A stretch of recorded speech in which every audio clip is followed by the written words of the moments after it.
It's a South American face-off in Rome, but will Argentina or Chile grab the last semi-final spot?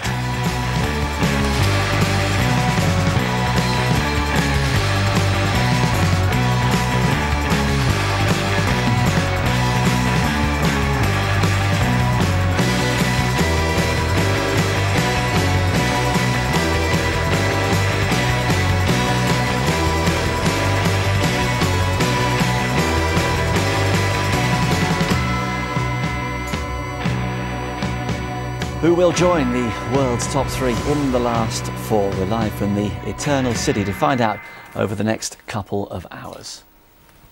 Rafa, Roger and Novak all but their semi-final spots this afternoon. Now it is the turn of J Monaco and Fernando Gonzalez to hold court in the Foro Italico.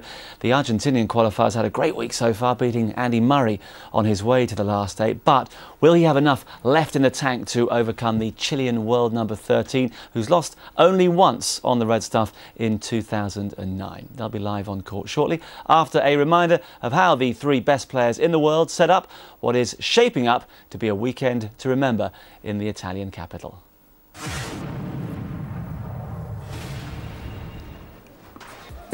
Novak Djokovic has been looking the part all week and was far too strong for Juan Martín del Potro. A 6-3, 6-4 win for the defending champion, who was pleased to come through a potentially awkward match. He's been serving extremely well in this tournament, and even though the clay court is the slowest surface, but yet again here it's quite fast, the ball bounces quite high, so I knew that the key is going to be a patience and change of pace and a lot of balls back from the return, and that's what I did. I played quite well. It was a good win.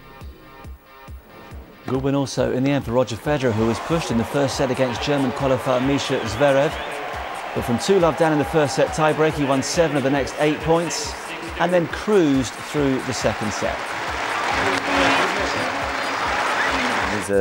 He's a good lefty who, who serves well and really volleys well, and it's unusual to play against that kind of style here on clay. But that I played Stepanek and Karlovic, I think really prepared me for this type of match. But he did really well this tournament. He qualified, made it to the quarters, beat great players. So I knew that he's confident, and they're tough to beat, especially players you don't really know that well yet. So I'm really happy with the way I played today, and I'm excited to be back in a Master Series semis. Rafa did what Rafa always does, made a pretty good opponent look very ordinary, certainly in terms of the final scoreline, 6-3, 6-3. Fernando Verdasco had his moments, but you need more than that against the world number 1. It's always a tough match, no? But the result was very good, 6-3, 6-3. Yeah, I did well in the first set. In the second set I had more mistakes than usual, but I had a little bit lucky because he had the same mistakes. And later I had my opportunity and I converted. No? So really happy about being semi-finals. It's a very good new and very good start of the clay season. So Rafa now awaits the winner of the last match coming up very shortly between Monaco and Gonzalez, and Novak Djokovic and Roger Federer go through to what will be the first and eagerly anticipated semi-final tomorrow afternoon. We've got them both live for you, of course, from 12:30. Mark Pecci is in the studio once again. Just before we look ahead, looking back, who impressed you most this afternoon? Very tough to pick an individual out of those three, to be honest, because Rafa, as ever, is the most impressive on this surface and clearly is the man to beat here. And it was good performance from Verdasco, but once again thwarted by Nadal's excellence. I thought that Roger played well today. I thought his forehand looked very solid. I thought that he came up with the right shots at the right time, looked sharp, looked as though the timing was back. But if I'm going to push me for one, I would say Djokovic. I think Djokovic has carried on the momentum that he built up in Monte Carlo and has looked even sharper, if that's possible, here in Monte Carlo. Looks as though he's got a real good grip of his game. Didn't expect Del Potro to beat him today, but the way that he returned and moved, I thought was very impressive from the Serb. OK, so the top three have done what their seedings meant they should do and got through to the semi-finals. Who's going to gate crash the party? Will it be J Monaco or Gonzo? Yeah, it's difficult to tell, isn't it, to be honest. It's always a treat, though, to see Gonzo up close and personal, and especially late in the evening like this, as he's such an entertainer. But they've played twice already this year, hasn't won a set, Monaco, but did get close in Barcelona, and I think that's an important point for him, because actually up until that stage he really hadn't gone anywhere near the Chilean, and so I think the fact is he can come in with a little bit of confidence into this, but I have to say that I've got to see Gonzalez coming through here, but it might take him 3 sets. Maybe. Well, it's going to be interesting. We had that clash of styles as Federer and Zverev met up earlier today, and these two are like chalk and cheese as well, of course, aren't they? Very much so. Monaco, you know, when you sort of describe his style of play, you sound a little disparaging to him, because he's such a wonderful player, and yet, you know, it is a little mechanic, it is a little wooden.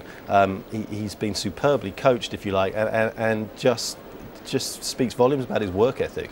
But he's not flamboyant. He hasn't got a lot of charisma out there. But what he does unbelievably well, and that's why I think Gonzalez has managed to take care of him generally pretty comfortably, because he does have that flair, the Chilean.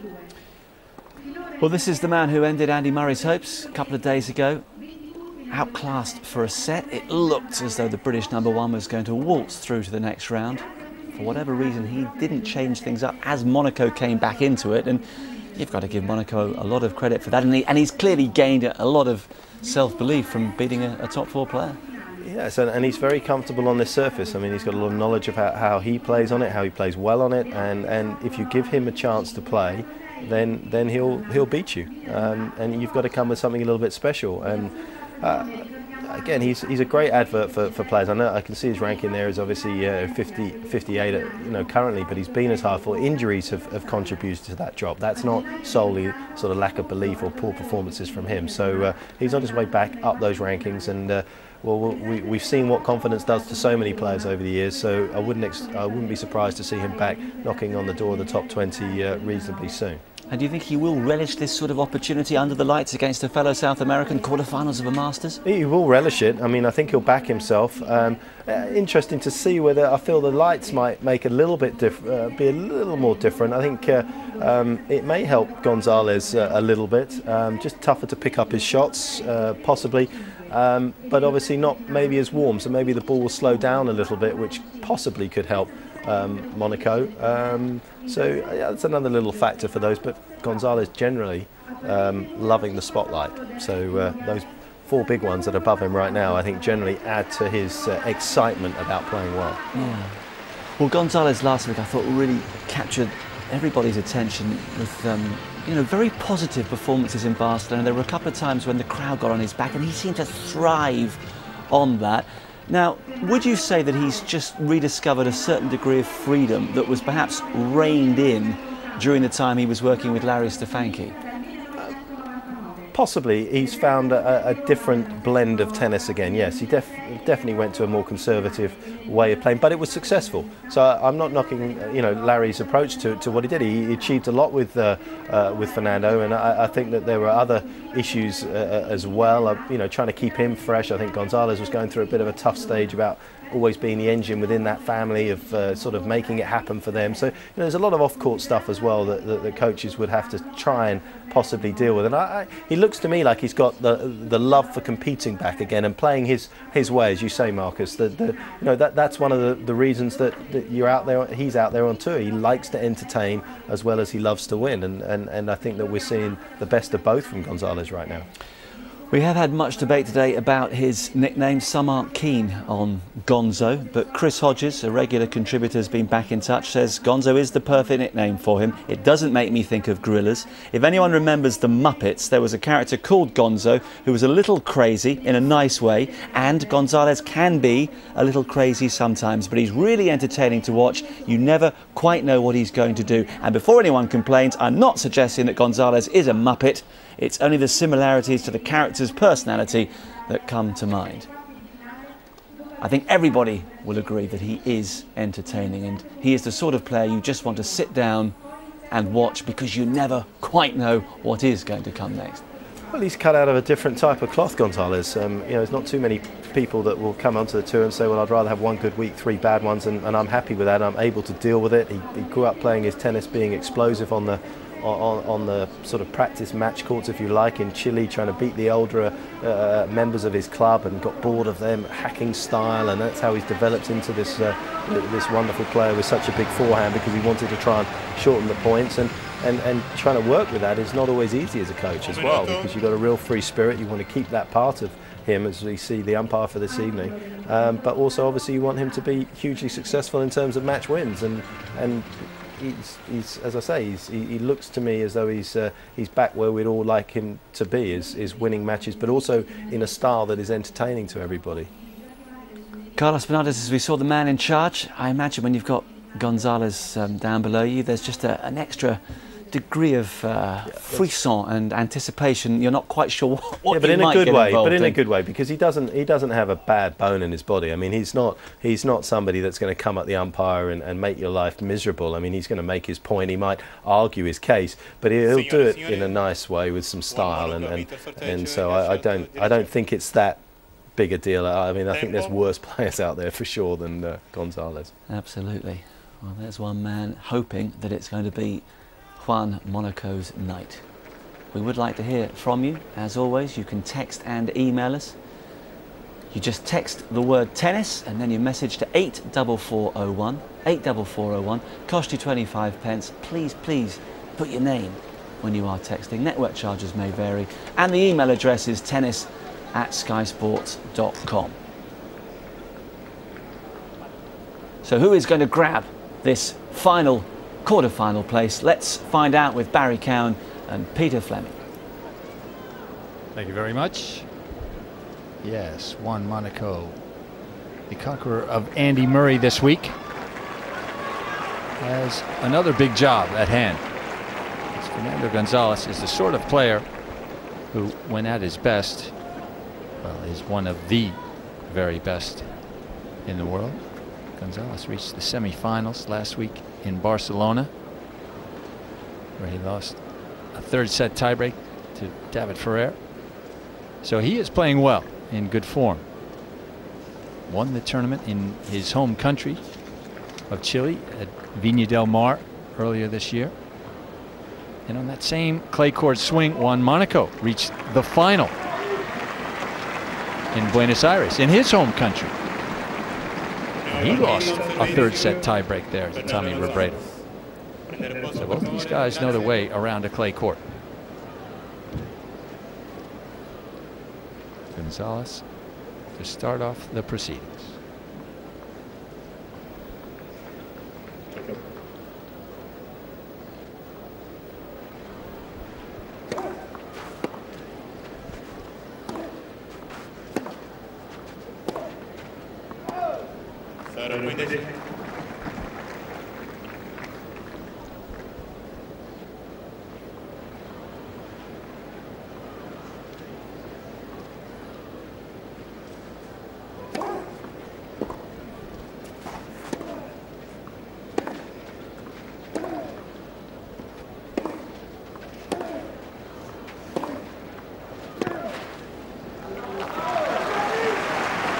Good evening, Peter. Good evening, everyone out there. And certainly not a point I expected or expect this match to be played out, with Monaco dictating play. But a big match mentally for both players. Monaco never been to a semi-finals of a Masters event.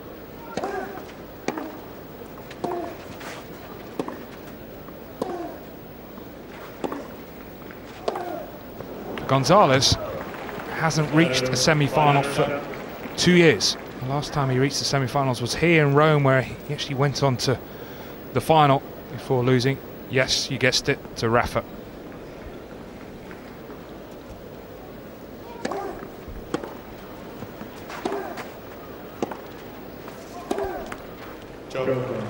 Wow. 4 points, 4 unforced errors for Gonzalez. So Juan Monaco saying thank you very much. And he will switch around to start serving. Well, Gonzalez just contributed to the Monaco charity fund, hasn't he, with that game?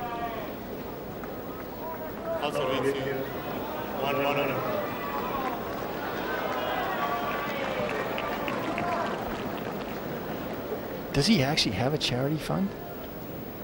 That's a good idea. I think I'll start that one.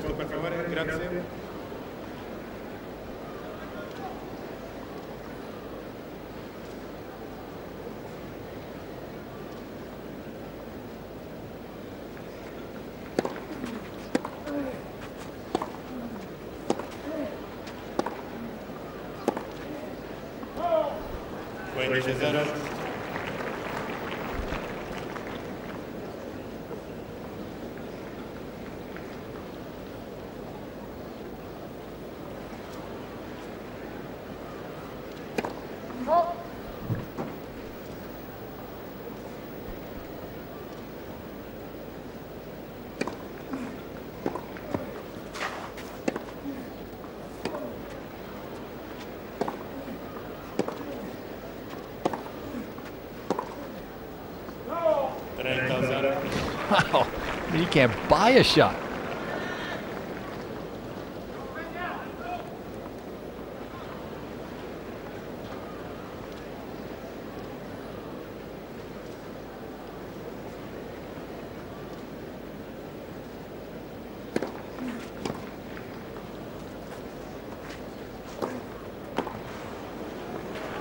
Even that's wide. Okay, that's not an unforced error, at least. He's lost 7 points in a row, but at least he's only hit 6 unforced errors.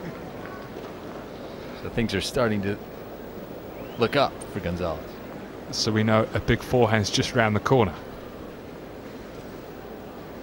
Well, let's hope.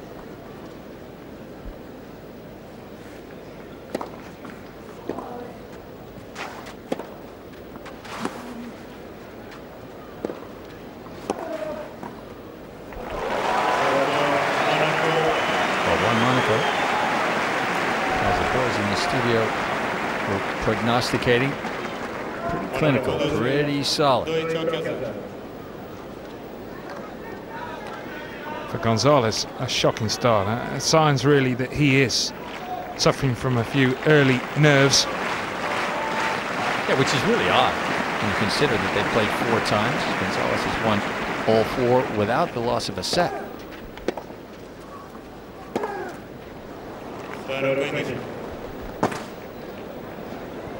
Hey, don't do that.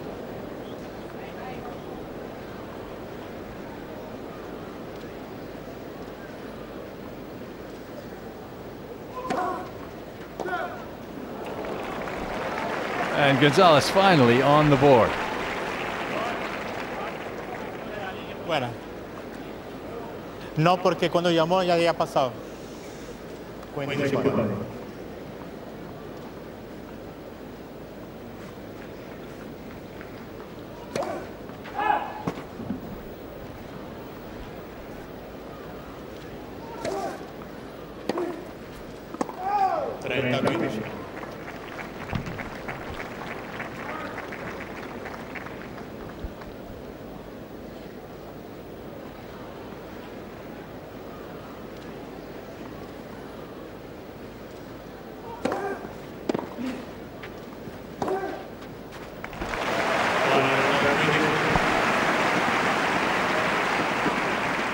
There it is. That's what we expect from Gonzalez.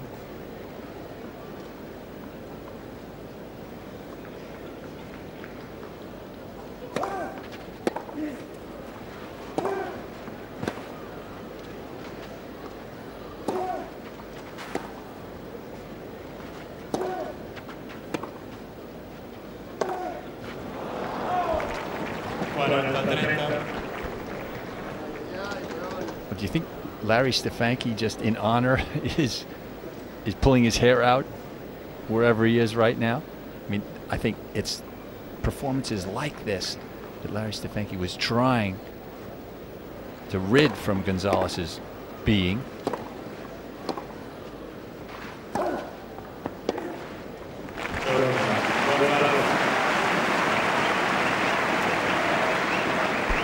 Gonzalez finally rights the ship. Down a break early, though.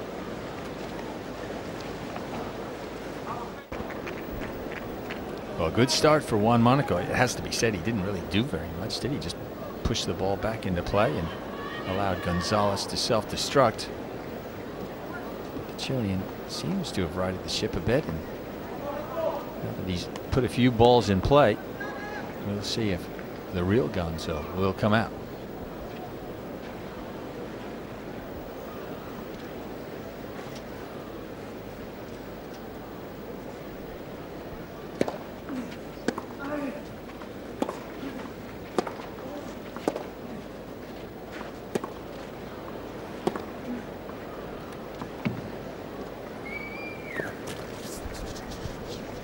Yep. Well, if a player stops play and points to a mark, then he can win the point. However, if he's wrong, he's lost the point. Gonzalez clearly very confident.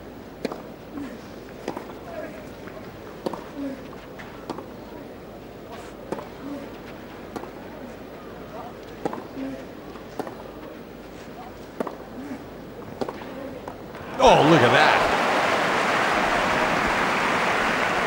Well, he must have set the alarm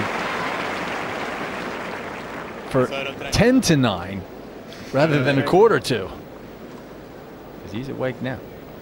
An interesting point. Monaco prepared to hit every shot to the Gonzalez backhand. He doesn't want to give him the forehand. Gonzalez, beautiful pass of his own.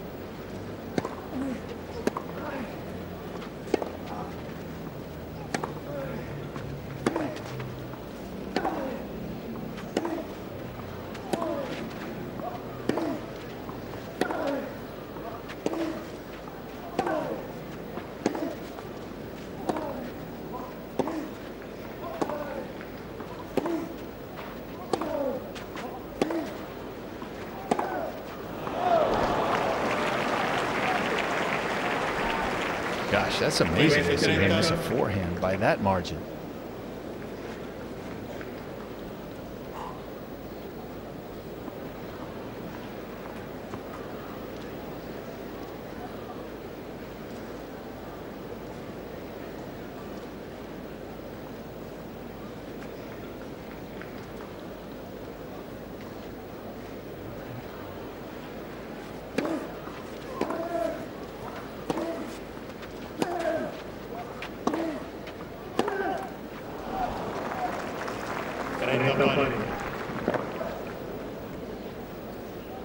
Hasn't quite got the timing on the forehand yet, Gonzalez.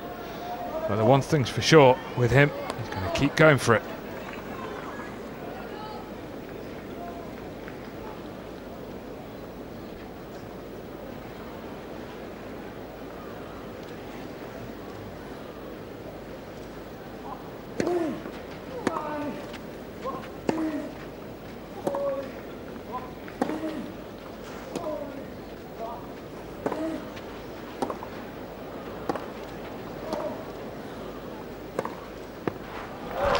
Gonzalez clearly thought that shot near the baseline was long. Wasn't quite as confident as he was on the one before. Yeah, it looks like that might have caught the line. A powerful forehand from Monaco. Didn't hold back with that shot.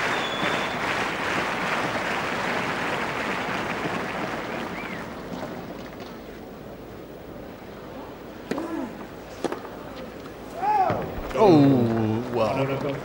Absolute howitzer just falls an inch or two behind the baseline, and Monaco holds on.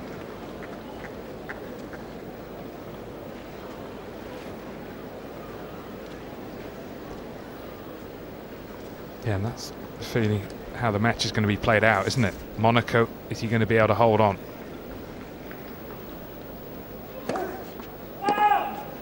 Well, yeah, you have to assume that Monaco will have a more difficult time holding serve than Gonzalez, because the Chilean has a bomb. He really does serve very well.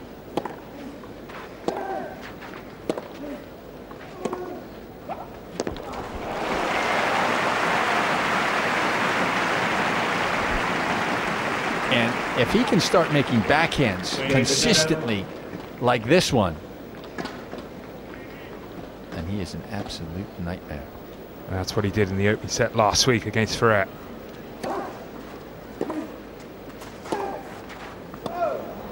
Arguably the best set of tennis that we've seen in 2.5 weeks of the clay.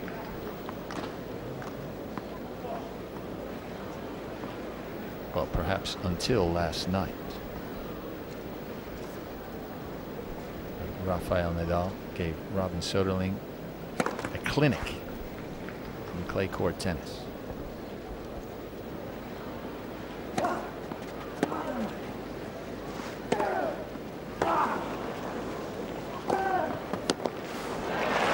Yes.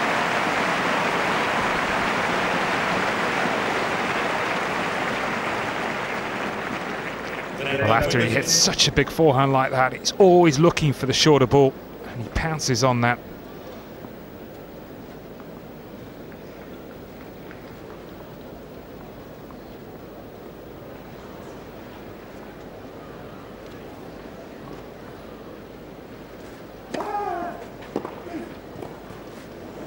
Oh, come on.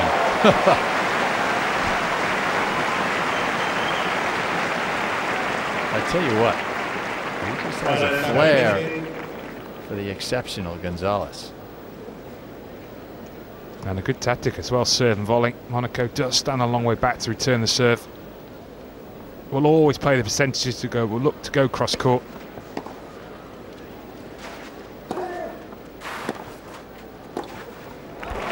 Yes. Gonzalez goes in, really approaches in. And it's a routine volley. Still down a break though.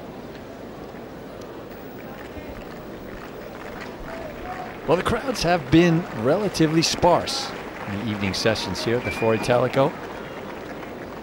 This one not bad considering there are none of the marquee names on show. Crowds have been good during the day, but clearly it is not on the Roman calendar, is it? Night matches here. Hasn't become part of the social scene.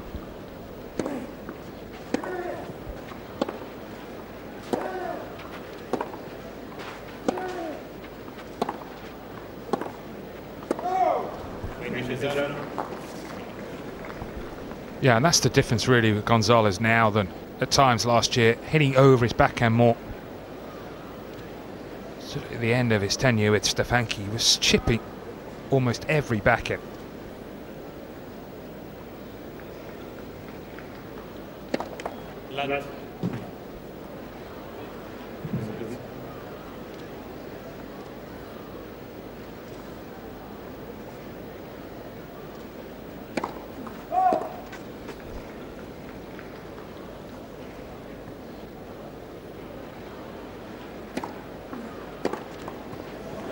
Oh, look at that.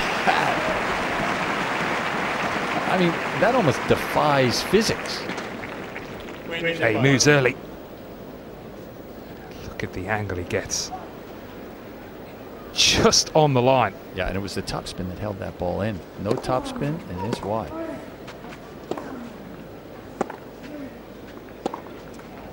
And for that shot to land on the service line. Stunning. It's all about the racket head speed. And I feel for Monaco has got to serve down the middle. Gonzalez is looking for the wide serve every single time now.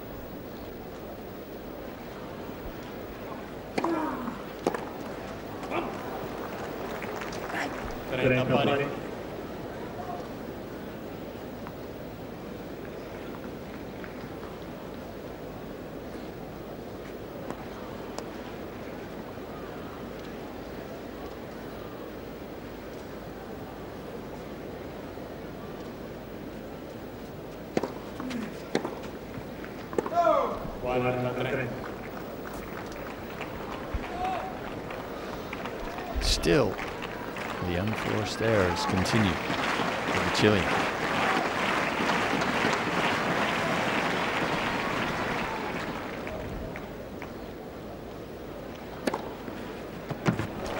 Yeah, Monaco with an ace. His first of the match. And a good time to serve the one down the middle as well. Just puts the seed of doubt in Gonzalez's mind.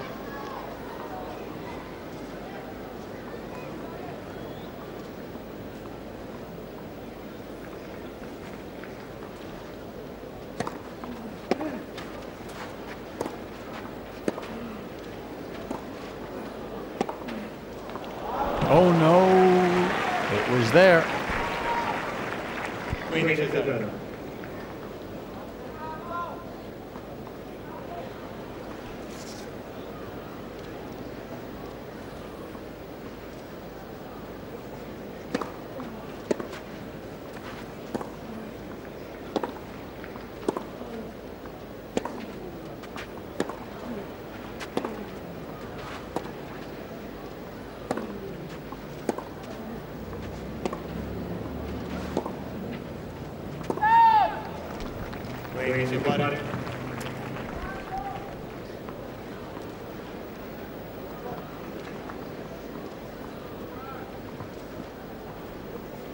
A conservative point there from Gonzalez. He just doesn't move well enough on a clay court to play a point like that.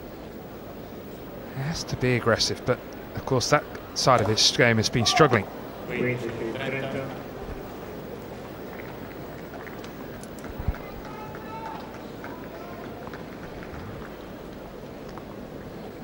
In your opinion, Gonzalez is not a good clay court mover? Oh, it's not his biggest strength, Peter. He moves well, but he just certainly doesn't move up there with the top guys. That's what he's all about.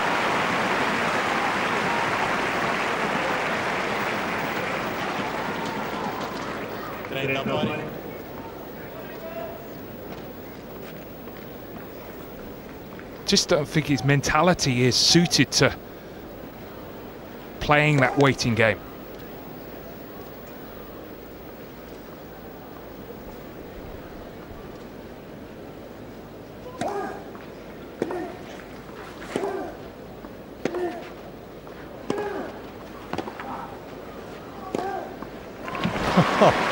Well, I'm not sure if he would say he hit that in the middle of the strings, but it did find the court.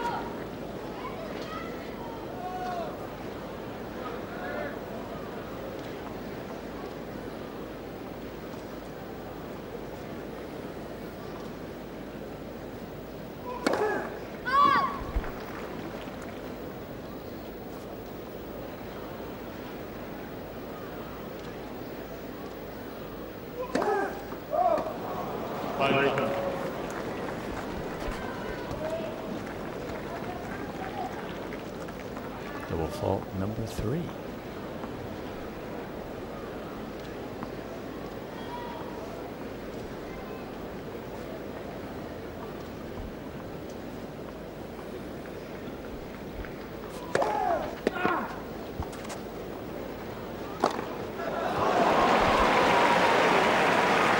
Yeah, Gonzalez apologizing to someone in the front row. Came in there with some force. Oh, little boy. You don't scare me.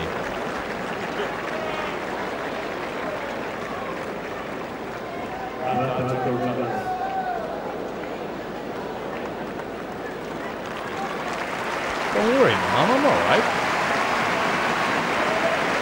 You got all the time in school.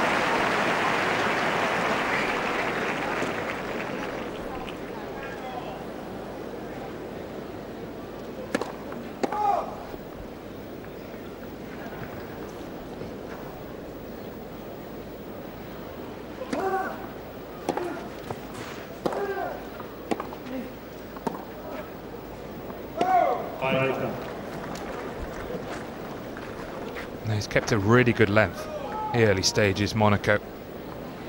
Not allowing Gonzalez on a consistent basis to be able to unleash the forehand.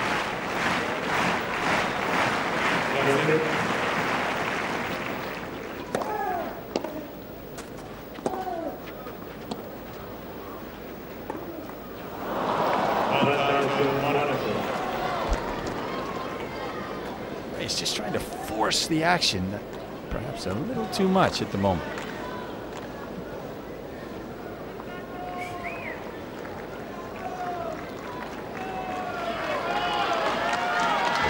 tale run for Juan Monaco. Had to qualify. This week beat Simon Gruel of Germany in the first round. And then Yevgeny Korolev to get through to the main draw. Every week, a guy like this will take out one of the world's top 4.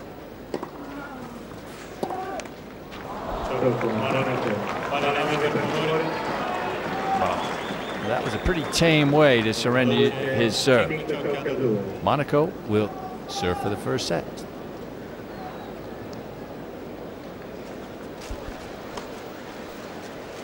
Gonzalez going for the new set of strings. Ball change happening right now.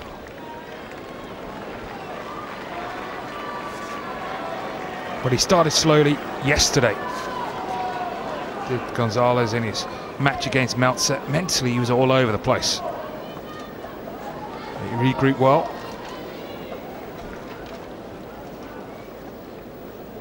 After breaking his racket.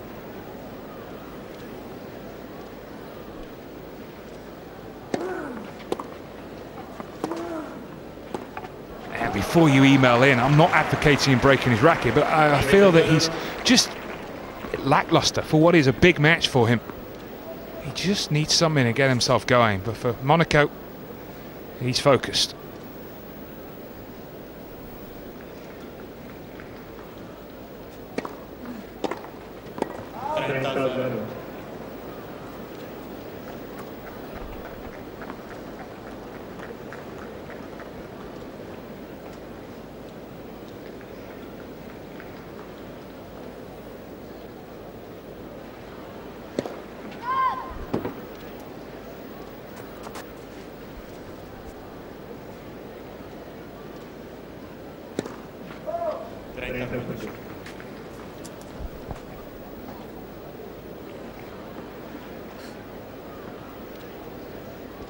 That time Monaco going for just a little too much, something a little special.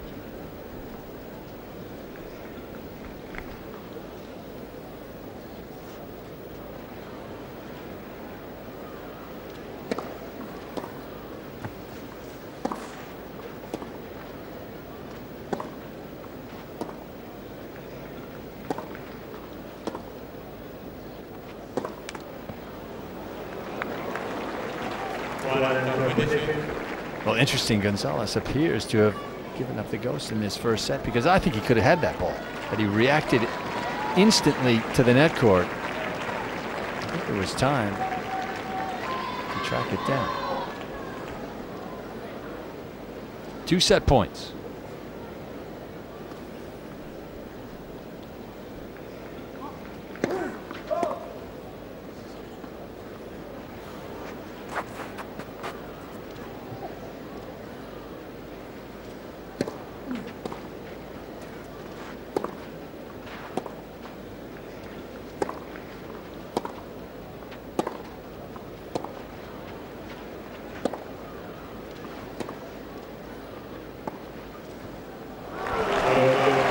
Yes, bit of flair from the Argentine player.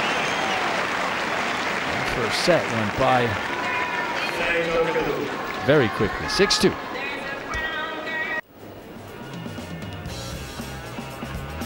Semi-final coverage tomorrow from 12:30 on Sky Sports Extra. Novak Djokovic up against Roger Federer in the first of them, and Rafa awaiting the winner of this last quarter-final.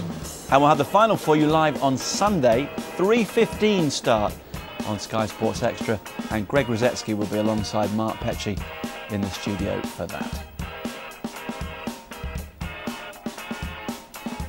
Can you get in touch with us? 25 pence to text us the word tennis in your message, 84401 with your name please. Network charges may vary. And the email address tennis@skyssports.com. That first set over almost in the blink of an eye. Fine display from Juan Monaco, but Fernando Gonzalez in one of his more eccentric moods, shall we say, so far at least. Perhaps the strains of Boney M will inspire him in the second set.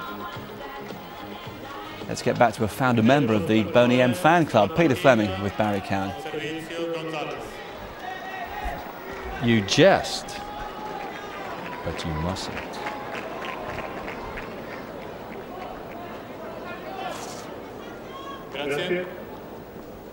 Gonzalez hoping to turn things around.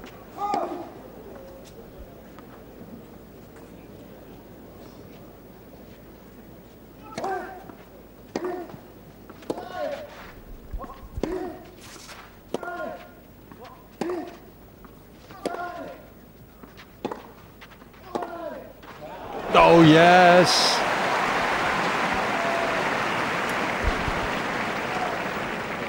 Well, it was a good set of tennis from Monaco, but Gonzalez couldn't do anything right. 20 unforced errors. But if he does relax at the start of the second set,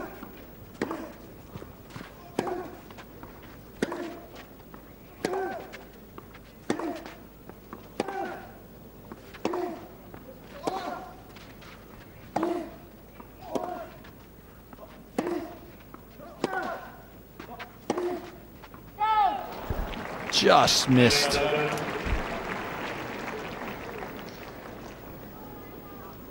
Yeah, if he does relax at the start of the second set, and the way he's played those opening 2 points suggests that it could be the case.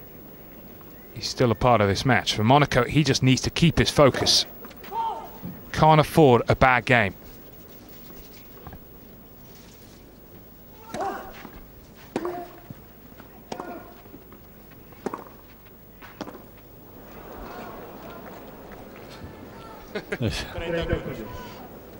Skidded right off the line. I think Gonzalez thought he might like the challenge and then realized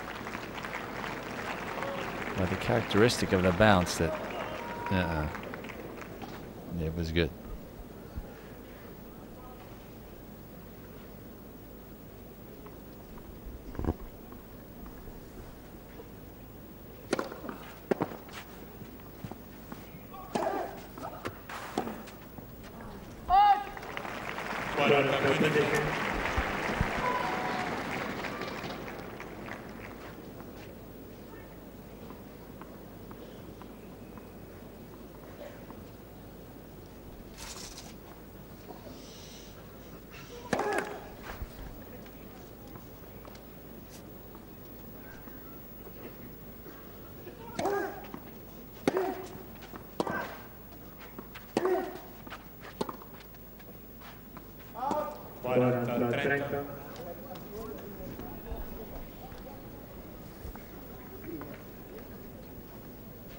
Looking to use the slice, but I'm not sure. Well, he doesn't need to go deep. I feel with Gonzalez, when he is using that one cross cut, just try and dig it in short. Make Monaco move forward.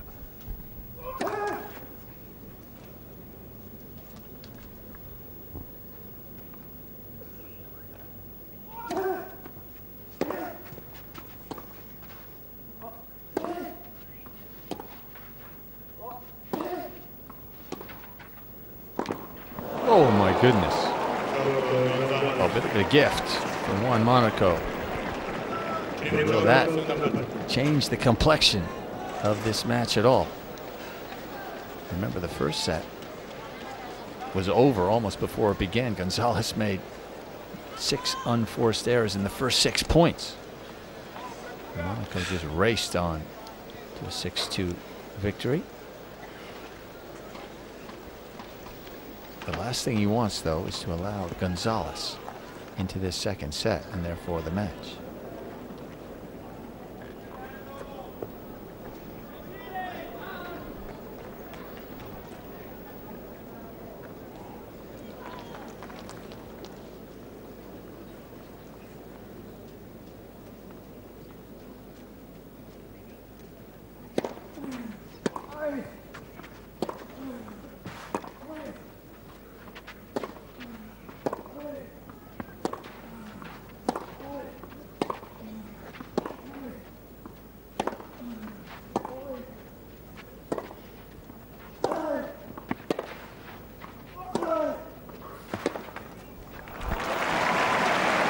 Oh yeah, relentless pressure starting to be applied.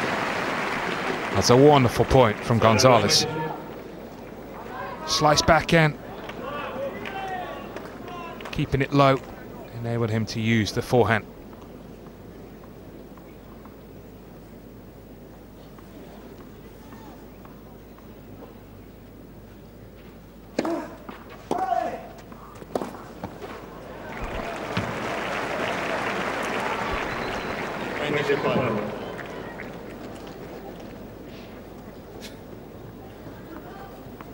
What is he thinking of doing? I mean, first serve. It's not as if it's a bad serve that Monaco has. He's looking to run round it.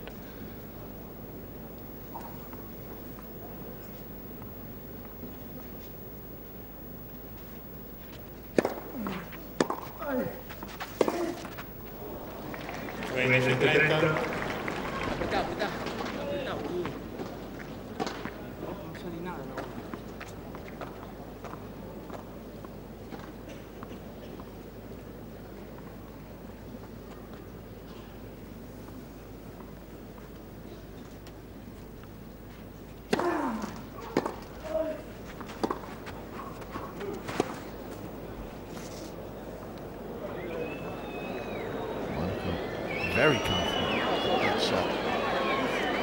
Gonzalez's was wide, and I'm sure Carlos Bernardes will confirm it. Esta marca acá. Sí, sí, fuera. No, ahí no puedo chequear esta. Si tú vas a jugar el punto, ahí no puedes chequear. No, sí, pero ahí no puedes chequearlo si tú juegas el punto. Si tú se quedas parado, ahí puedo chequear esta, pero tienes que chequear la otra. I think Carlos Bernardes is basically saying, no, I can't check that, Mark. No, el Because procedimiento you es didn't así. stop. Si tú paras ahí, puedes chequear esta primero.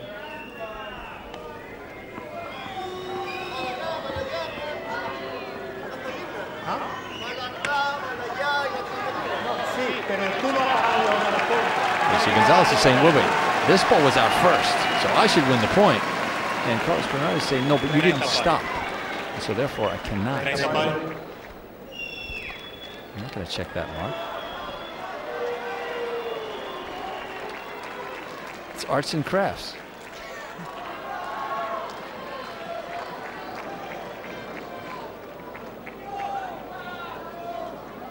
Well, in fact, looks like Hawkeye thinks it was good anyway.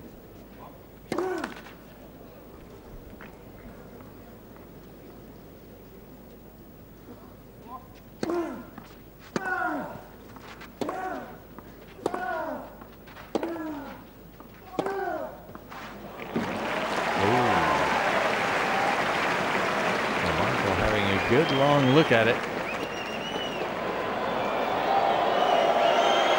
Carlos Bernardes is going to get some exercise tonight. Mira acá la bola que viene de así. Mira acá la falta, esta parte de la bola que viene de así.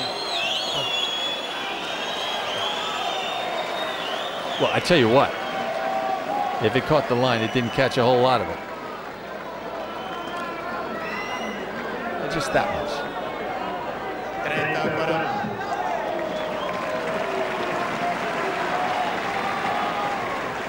He was trying it on, wasn't he, Monaco?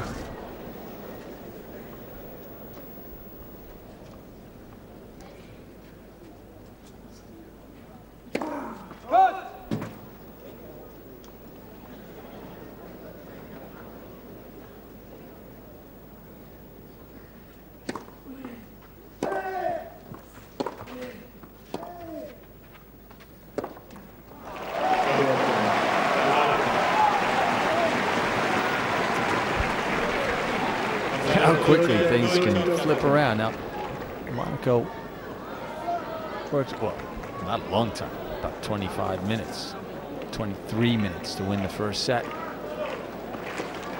in the space of another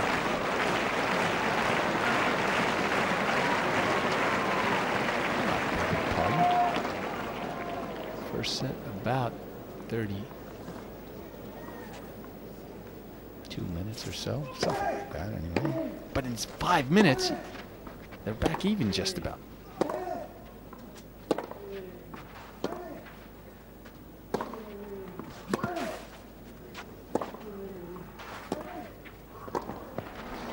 That's good play from Monaco, good response. And I found it interesting, Peter, what happened with that exchanges with Gonzalez and Bernardes, the umpire. I actually think it was a little bit more than Gonzalez questioning whether it should have been his point. I think he was just picking a fight. I think he wanted to get him to focus.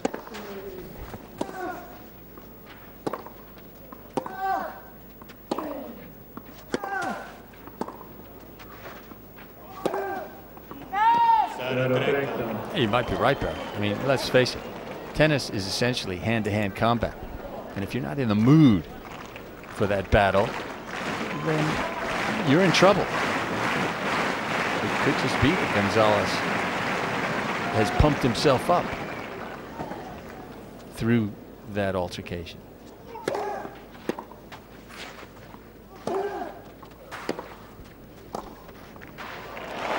Yeah, dare I say it, to try and disrupt the rhythm of Monaco as well. Oh, be a devil.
So Monaco with a break point to get back on serve.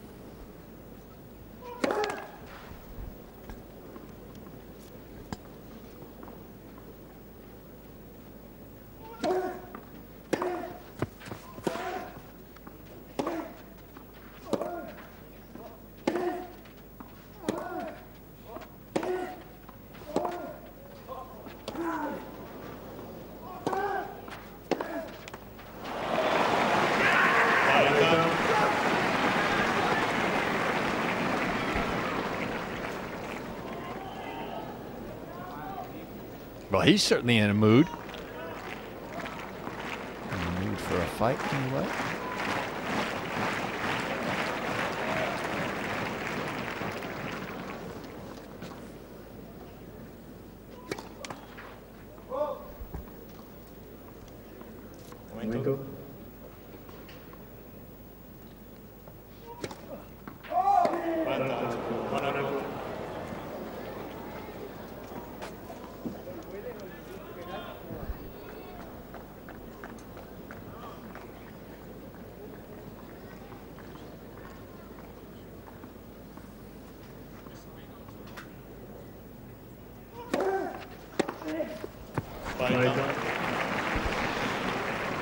Just showing a few signs of tension, Monaco.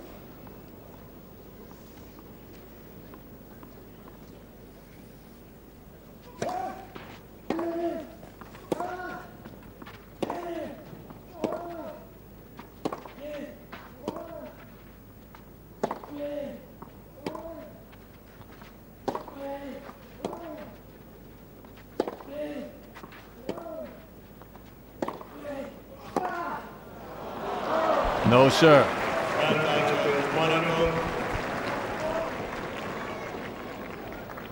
Patient play again from the Argentinian. Just biding his time, waiting for the shorter ball to make his move forward.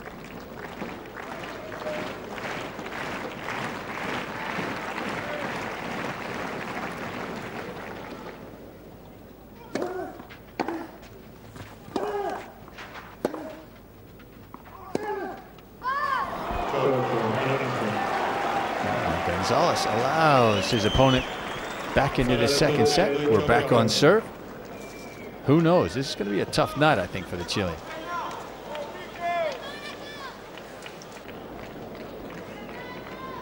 Well, beautiful evening in Rome tonight. I'm not sure if Fernando Gonzalez is feeling all that comfortable, though. He's had a bit of a shocker.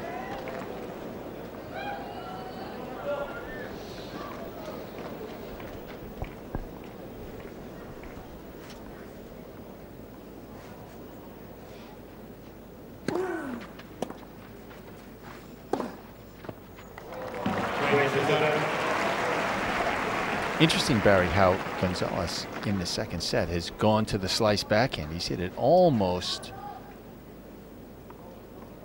every shot.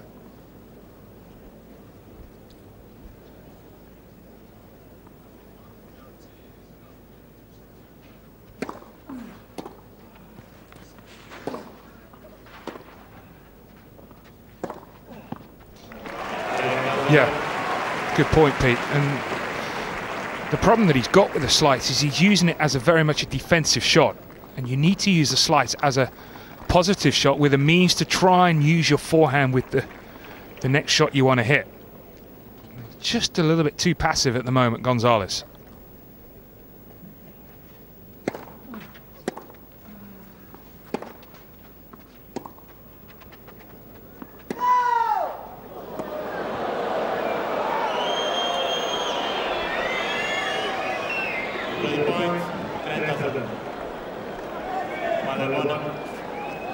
Oops.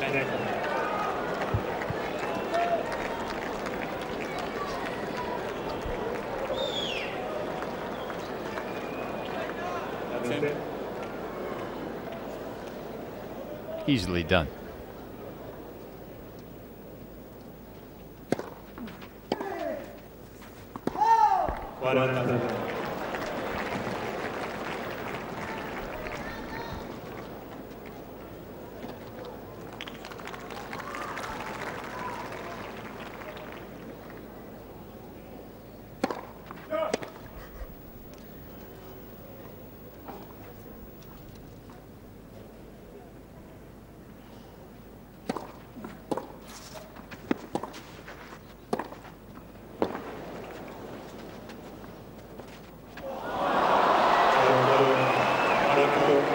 And the crowd now starting to get on Gonzalez's back.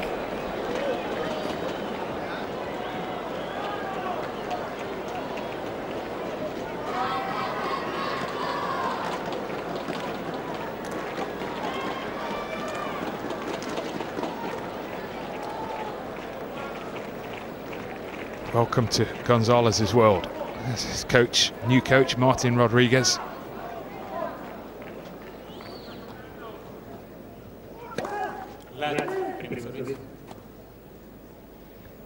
If that was Nadal, even though he's down 40-love, he'd still hope to win the game. With Gonzalez, more often than not, he throws in the towel.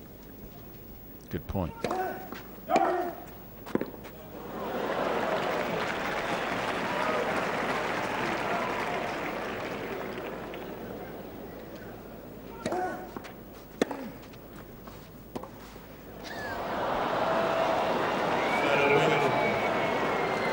Uh-oh.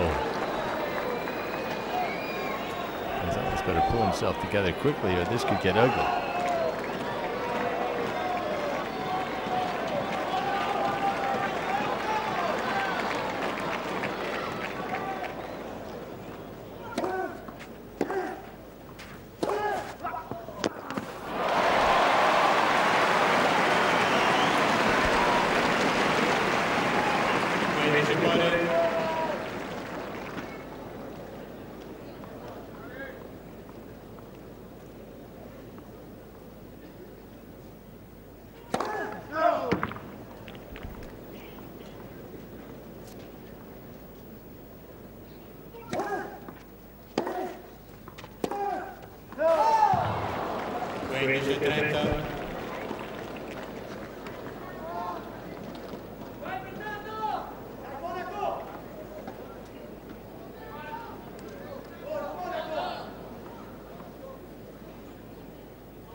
Two really good points from Gonzalez. And when you are going through difficult moments, the personality that he is, he doesn't want to overanalyze it.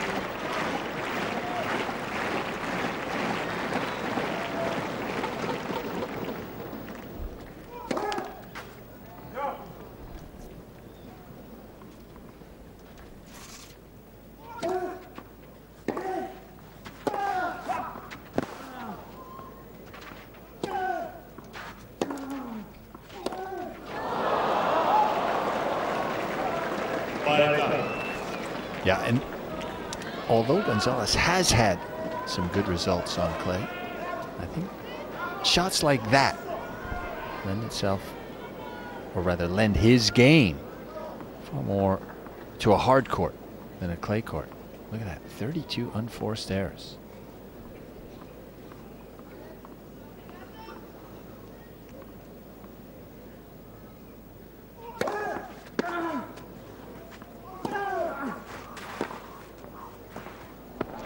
Oh yeah, great close. Kept running through the ball. He was able to hit that volley from a very close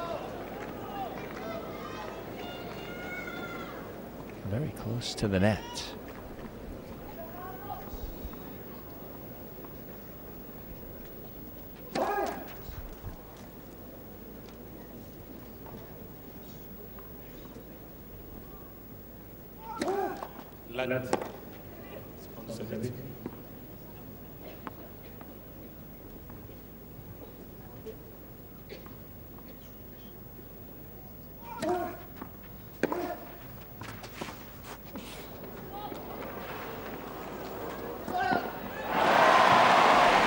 Yes, sir. He's found the court. And Gonzalez will sit down marginally more contented than he was a few moments ago.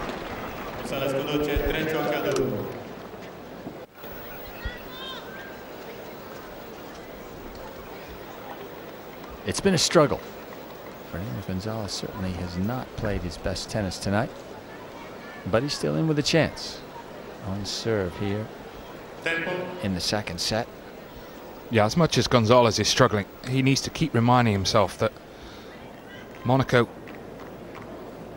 will struggle to serve out for the match. The fact that he's never been in this position. Quarter-final Master Series, close to reaching the semi-finals, the prospect of playing Nadal in the last four.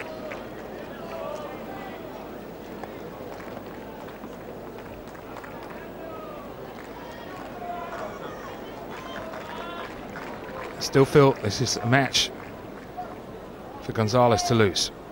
If he plays his best tennis, he'll still win. Big if so far.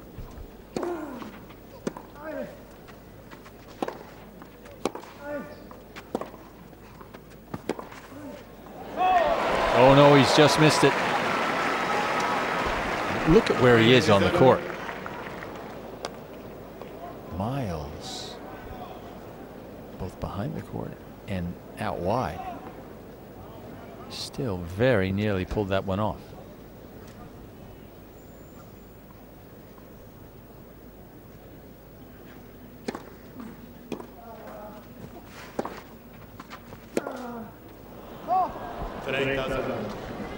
That has missed by 6 feet. I think that was a slight miss hit, wasn't it?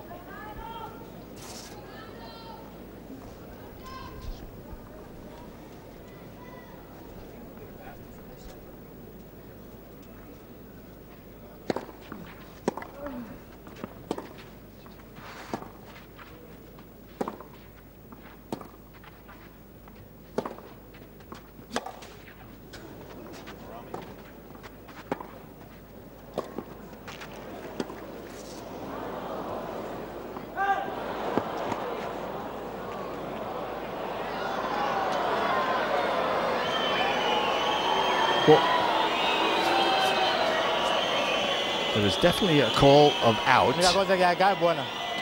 No hay ni una línea acá. Eso es bueno. No hay nada acá. ¿Viste alguna cosa acá? He's saying, I don't see any mark. It must have been on the line. No hay nadie. No hay nada. No hay marca. Well, the fact that Monaco played on, ¿Ah? I'm sure he realised, well, he thought the ball was on the line. ¿Ah? Porque si fuera esa marca, está mala. La marca que él me muestra en la bola que está ahí, está mal así. Por fuera. ¿Ah? ¿Perdón? La vi muy cerca, por eso que bajé para chequear. Pero la única marca que hay ahí es esta marca.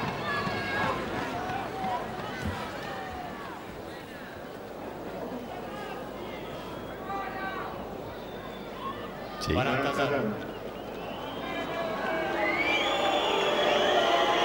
That looks an awful lot further out than the one that the linesman came out and pointed to. No matter. 40 love.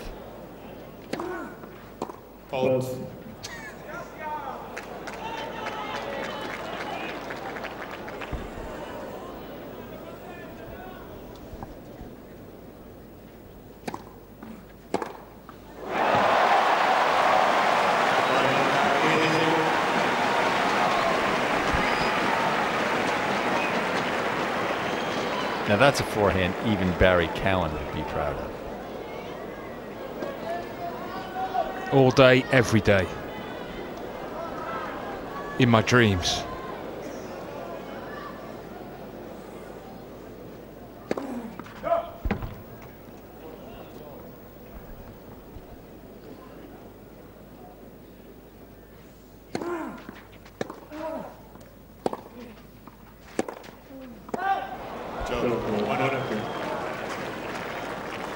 Three all.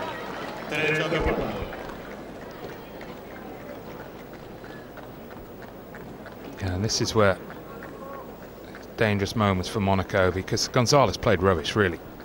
But 5 minutes of brilliance, and we could be in the third set, and that's where Monaco's got to guard against. Try and keep his shots at good length, which is something he's done really well so far.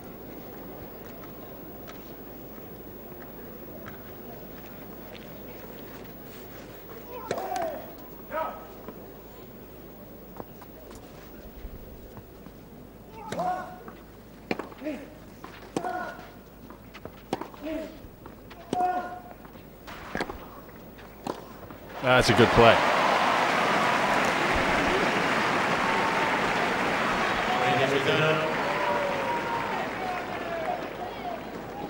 Well, so far, Fernando Gonzalez most certainly has not looked like the guy who has taken or had taken 8 straight sets off of Juan Monaco.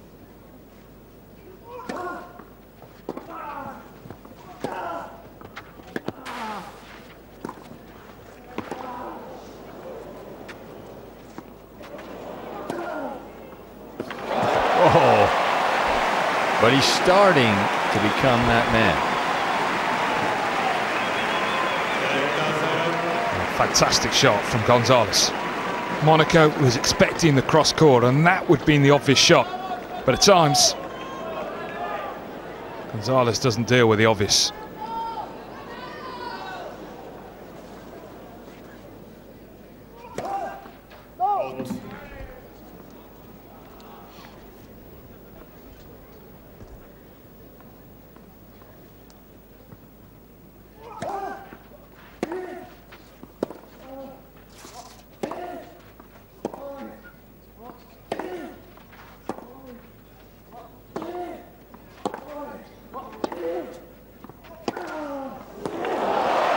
Whoa.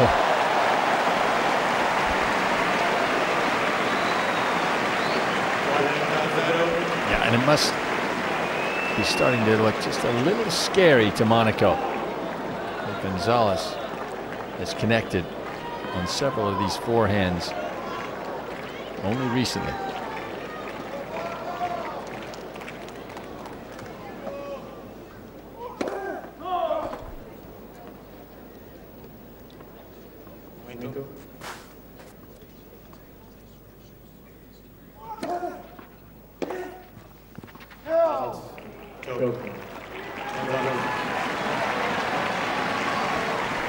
So the Chilean holds serve once again.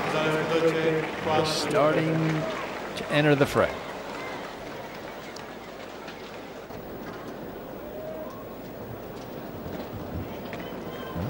bad crowd. Not full, but they've certainly lent a bit of atmosphere to the proceedings. And that's something that this man, I think, needs more than one. Monaco, of course, came through the qualifying. He's played his trade in the lower levels a bit longer than Gonzalez has. Quite used to playing in front of smallish crowds.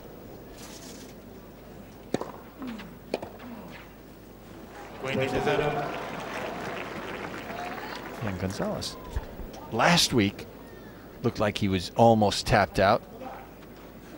Broke several rackets and really struggled to maintain a high level of concentration. It appears the same tonight.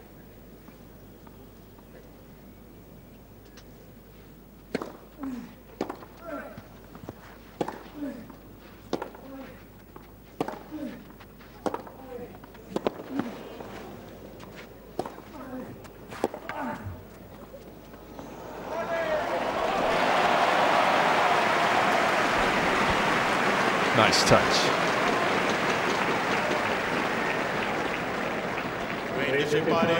Some terrific combinations in that point from Gonzalez. Started with the backhand down the line.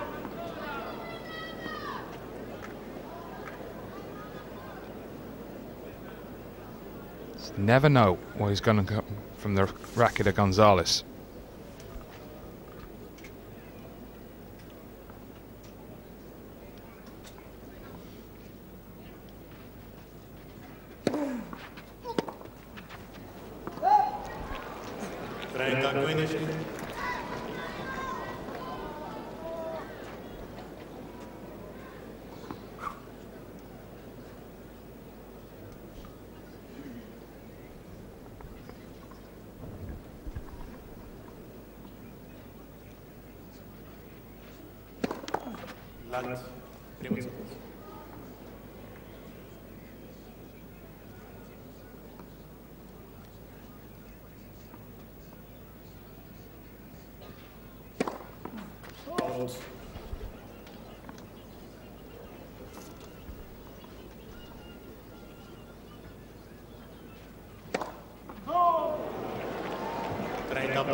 Oh, that was a mishit.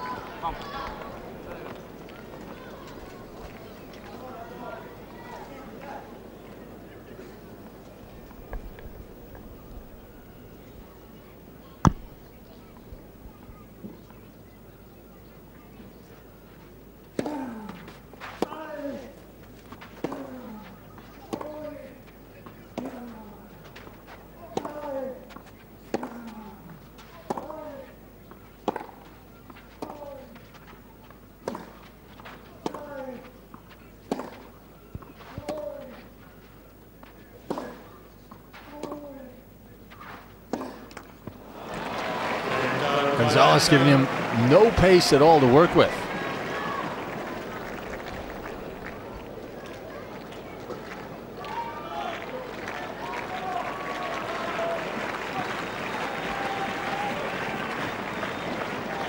Tightened up. Two edgy points. Double fault, and then that last one.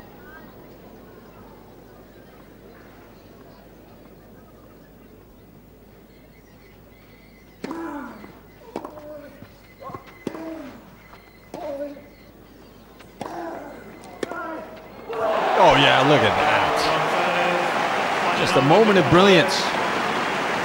And Gonzalez breaks through. And then serve for the second set.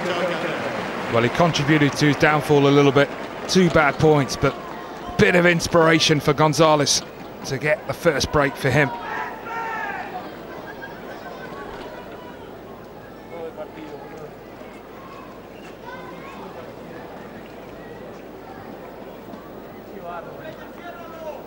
He broke him earlier in the set, lost his very next service game. First point crucial for the Chilean.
Monaco doesn't seem to have the same flow to his game as he had in the first set. It's funny how momentum can change in a tennis match. And he certainly has done that here.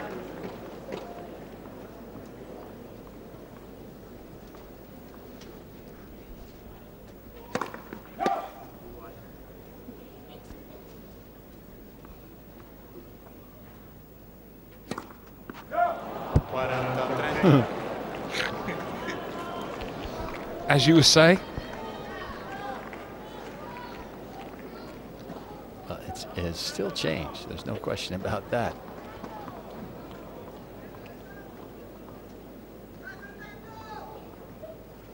We'll see if that change remains in place for a while.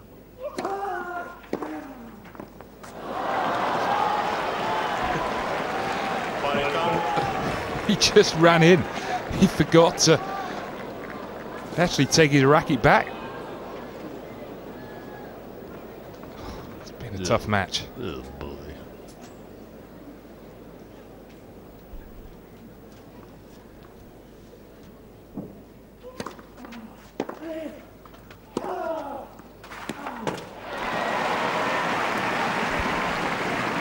That's better from Gonzalez.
Once again, Gonzalez plays a great deuce point and finally close this thing out.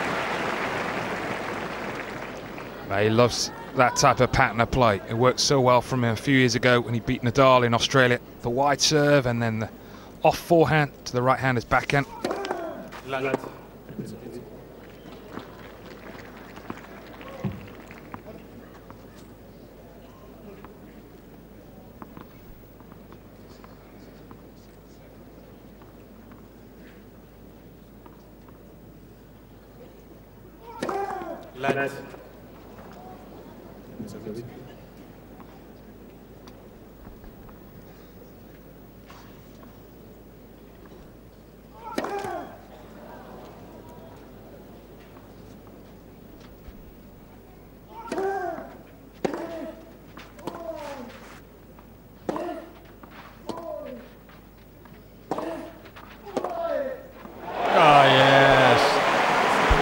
Started this set with a backhand like that and finished it in the same vein. Set a piece.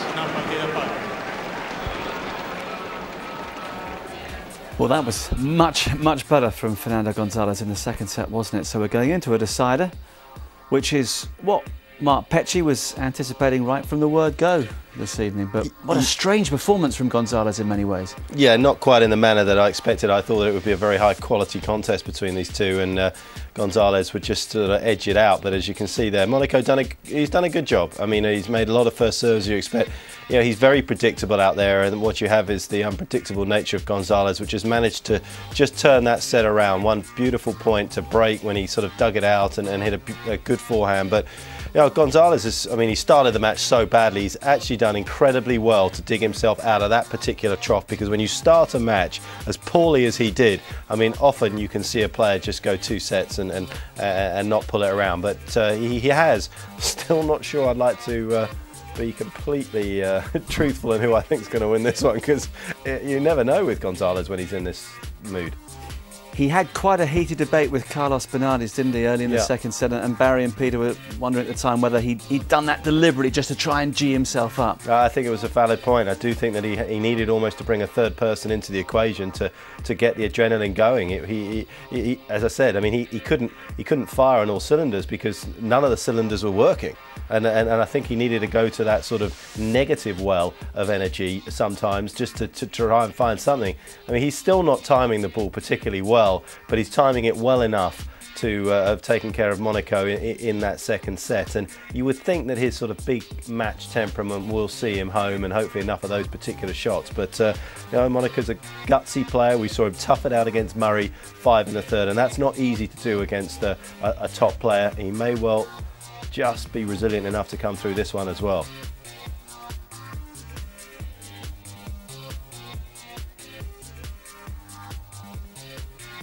That's not a bad shot, is it? And this could be a very exciting final set. Let's go to it with Barry and Peter.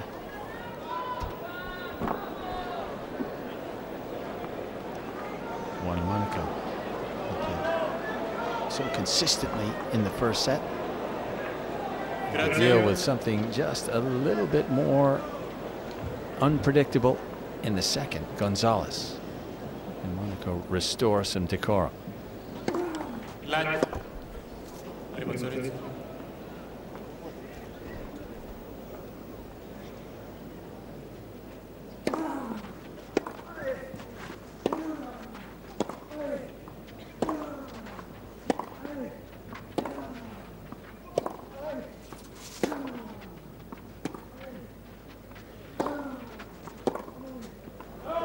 Oh, he's missed it.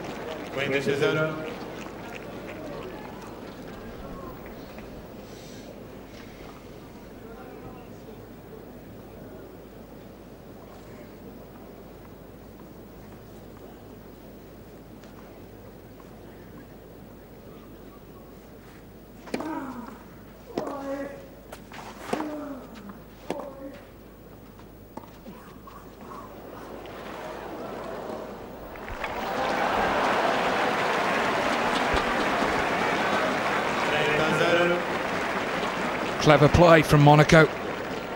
Gonzalez starting to play his tennis further and further behind the baseline. And they're the type of exchanges he likes to play. Use the drop shot and follow it in.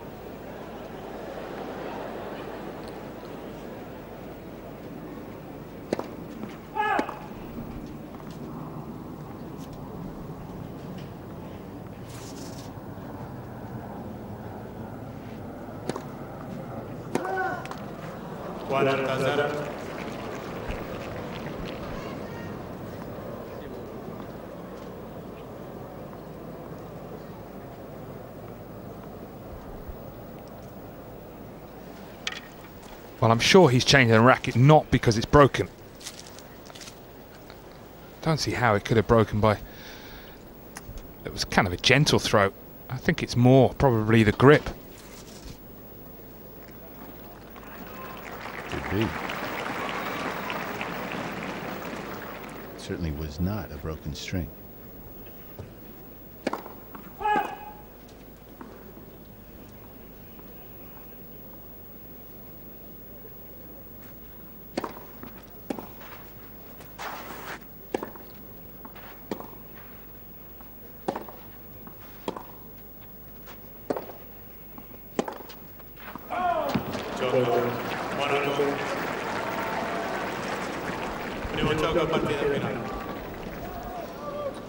Good game from Monaco, bad game from Gonzalez. You know, that's where Gonzalez has to be a little bit more mentally tuned in at the start of the third. He's done well, he's won the second, 3 games in a row. Exactly the type of game Monaco wants, is to hold serve to love.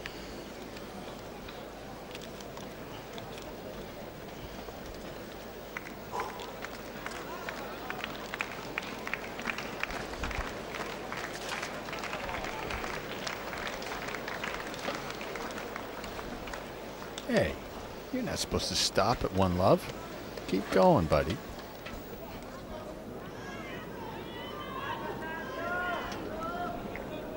Is that the words you would use if you were umpiring?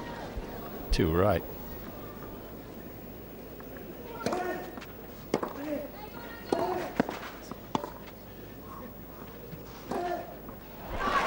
You'd have the stop clock on every point, wouldn't you? I'd be tempted.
It's interesting, since Gonzalez got the break in the second serve, the second set I should say, his first serve has improved markedly.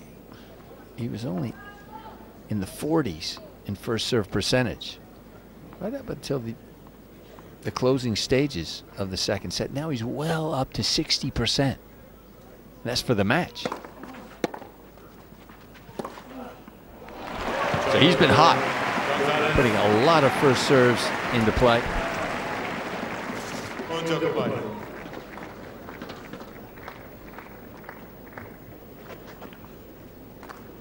He's hit that type of shot beautifully the last 5 or 10 minutes, that backhand down the line, taking it early. And it's difficult for Monaco now because will fear the backhand, of course he'll fear the forehand. So he'll feel probably got to go closer to the lines, and there's always a risk of hitting more unforced errors.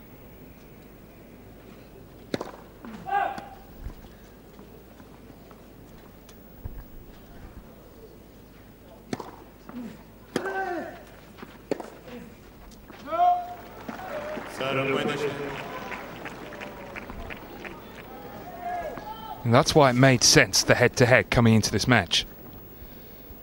You know, Monaco, a percentage player, Gonzalez, as we know, can hit winners from anywhere.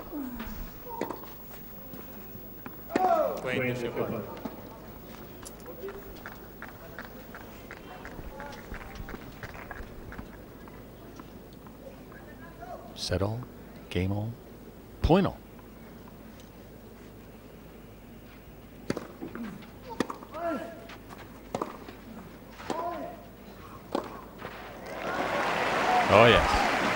Good close for Monaco. He was aggressive on this volley, wasn't he? I'm not sure it needed to be that good.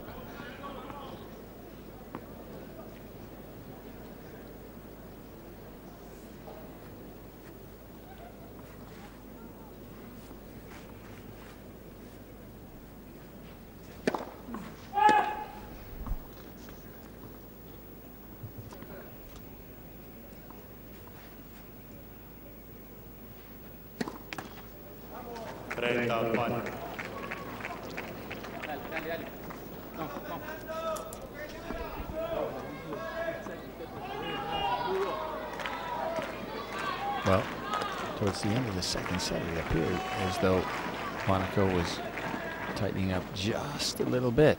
Is that trend continuing?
Gonzalez fails to connect on another forehand.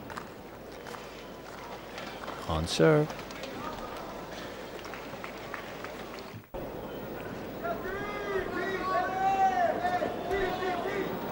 Hello.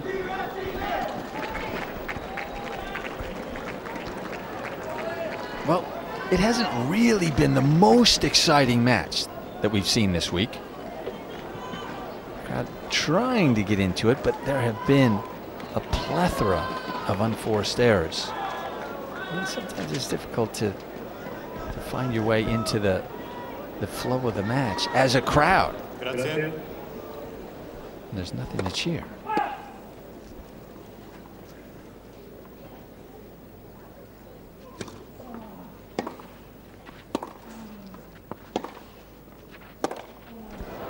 Well, if you compare it with the match I did the other night, this is the best match of the year.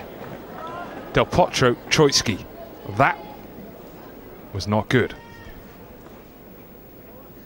This semi-final on the line versus Nadal.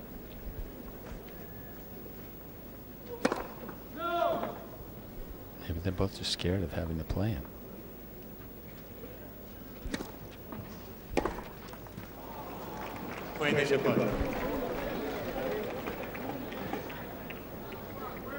They're both playing with a bit of fear, that's for sure.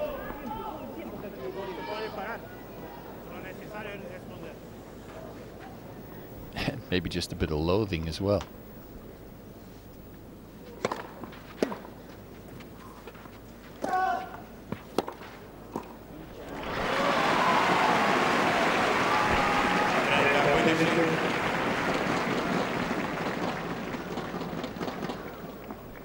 And from that point on the court, Gonzalez will win 9 out of 10 points.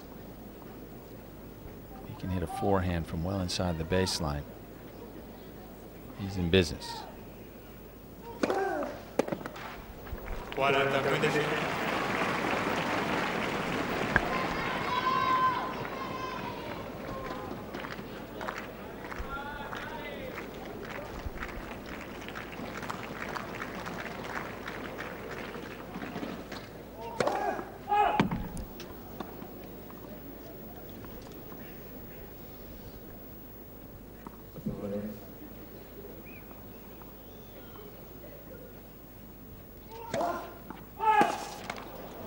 40-30.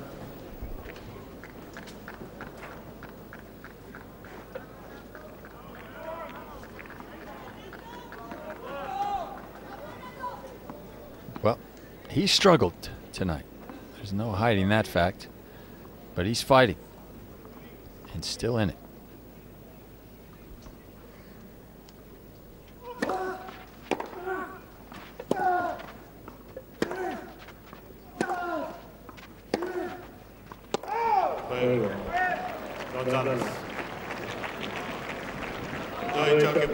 Juego Gonzalez. Dos iguales. 2 games all. Barry, you are very good. Are you multilingual?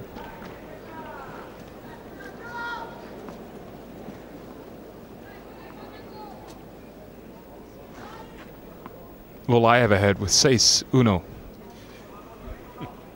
It's very good. Okay, here's a new one for you. 7.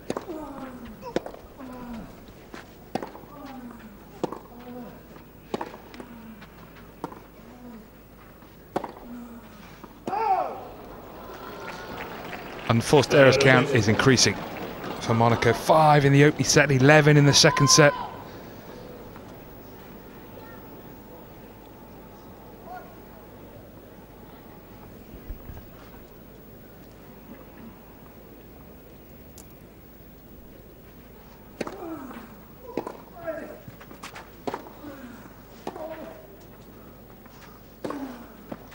That's better. We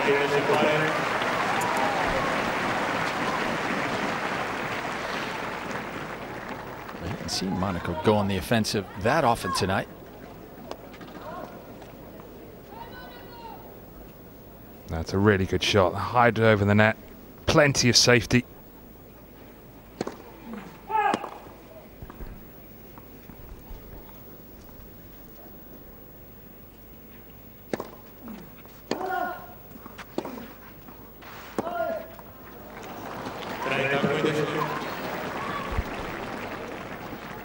He looks like he's in two minds now, Gonzalez, whether to hit over the backhand or under it. Almost looked as though he shaped up to chip that passing shot, and then at the last second said, "What are you doing?"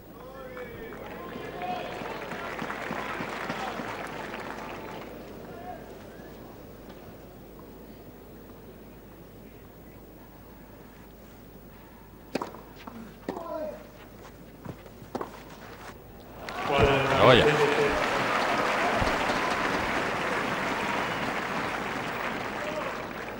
That's been one of his best games for a while, Monaco. Yeah, it has. The floaty chip that Gonzalez is employing at the moment, not getting the job done.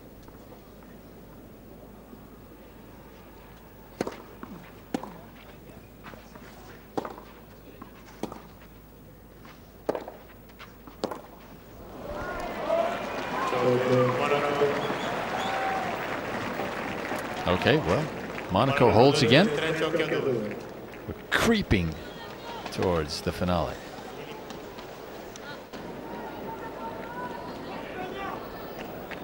Well, that smile will warm up the night here.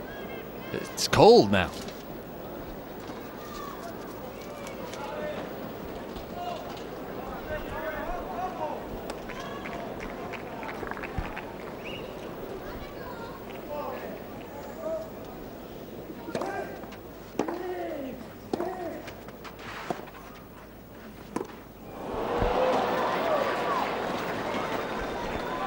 Such a roundhouse swing. Gonzalez had to time that half volley to perfection just to hit it on the strings, and well, not this time.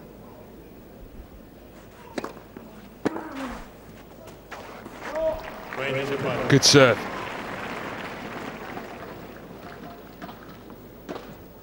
Such a heavy first serve that he has.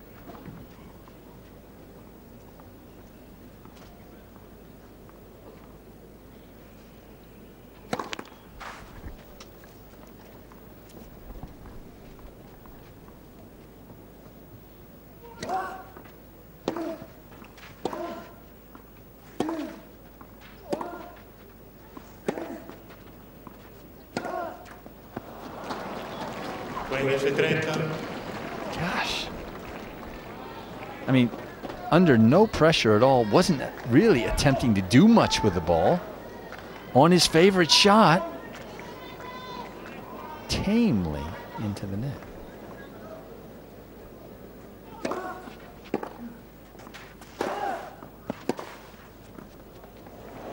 Oh, yeah. From the ridiculous to the sublime. Well, the important part on this type of shot is to just keep your eyes over the ball. Stay down as long as you can. Technically perfect from Gonzalez.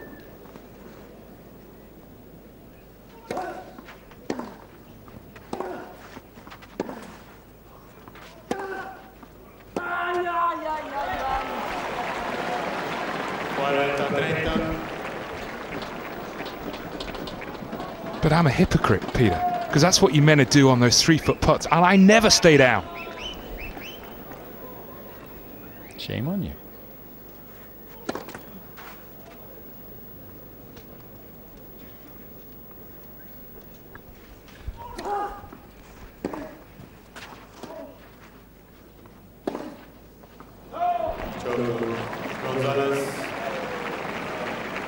Well, Monaco now joining the Unforced Error Club. It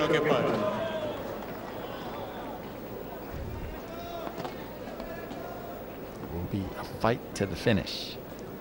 That was a big game from Gonzalez. I just feel he's ready to make another move.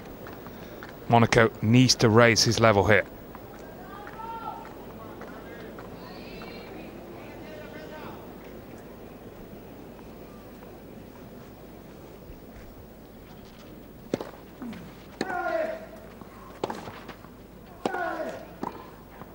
Oh no, he's missed it. Well, 2 errors. Obviously the volley, but the first one going back to his forehand. Surely it was the forehand down the line to the weaker wing, the Gonzalez backhand.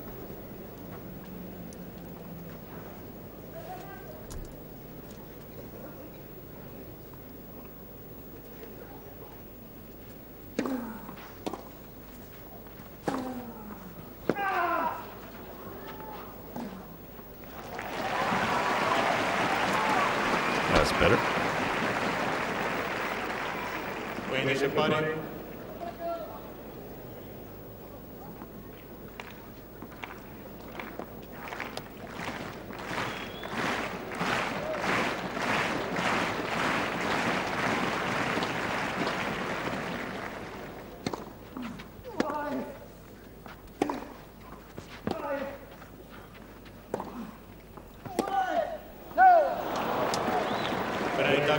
You mean like that?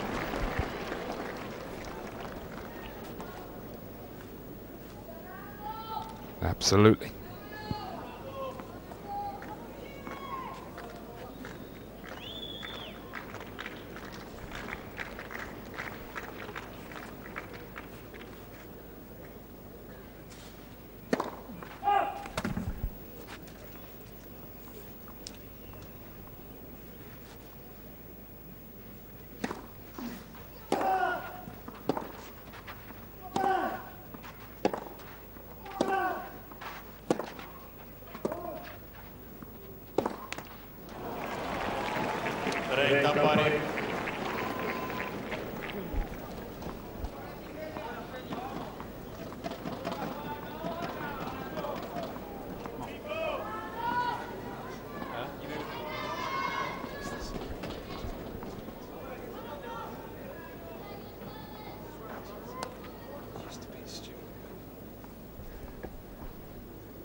Monaco using every inch of the court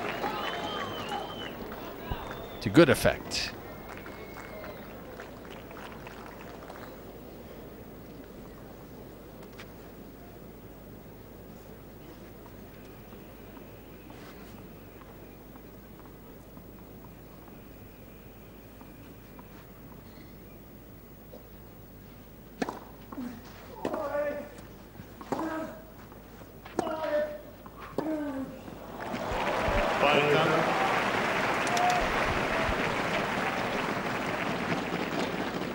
Here's where it gets interesting.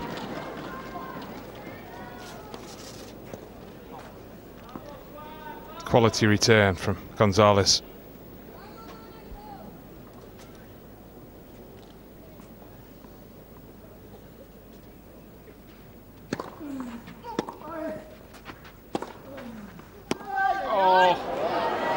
Well, the ball came off the baseline. Took a horrific bounce.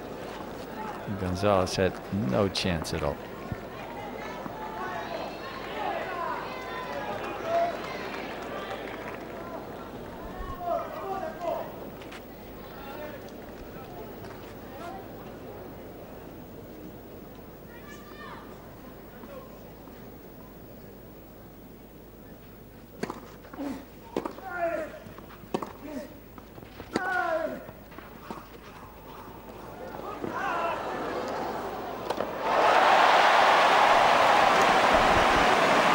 Well, Gonzalez managed to push the ball back to a very awkward position. Not a lot Monaco could do with it. Tremendous athleticism here from Gonzalez, and then also good racket skills.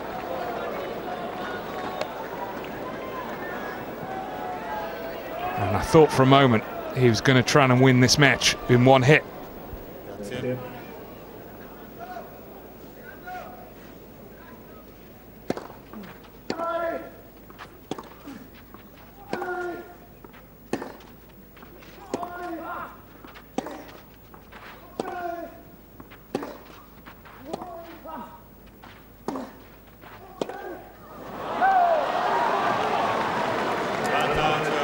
It's interesting, Barry. Gonzalez hits his forehand with so much more topspin than he ever used to. And I wonder, when he has nights like this, when he's mistiming the ball, he makes almost more errors because he mishits a lot of balls. Because instead of coming from behind the ball, he's brushing up on it. Not so easy to time when things aren't right.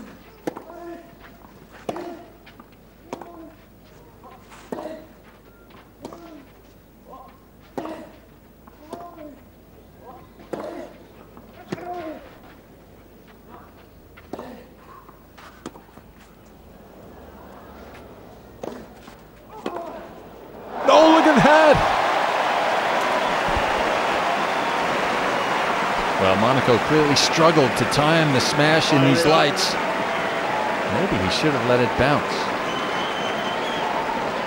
Yeah, I totally agree with you, Peter. If you can't generate power or you're not that confident, just let the ball bounce. Handed the initiative to Gonzalez, but it was a great shot from him.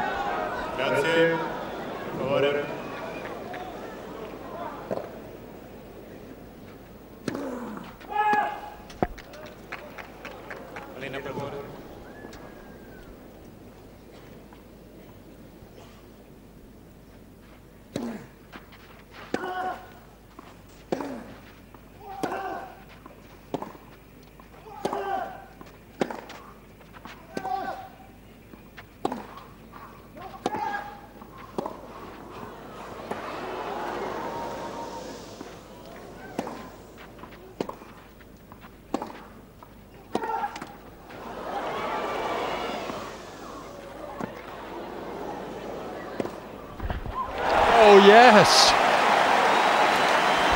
Great court coverage from the Argentinian. Oh, this hasn't been the best match in terms of quality. But this, one of the points of the week, given the pressure of the situation, both players battling it out for a spot in the semi-finals. Great reaction from Monaco. He liked that, I think.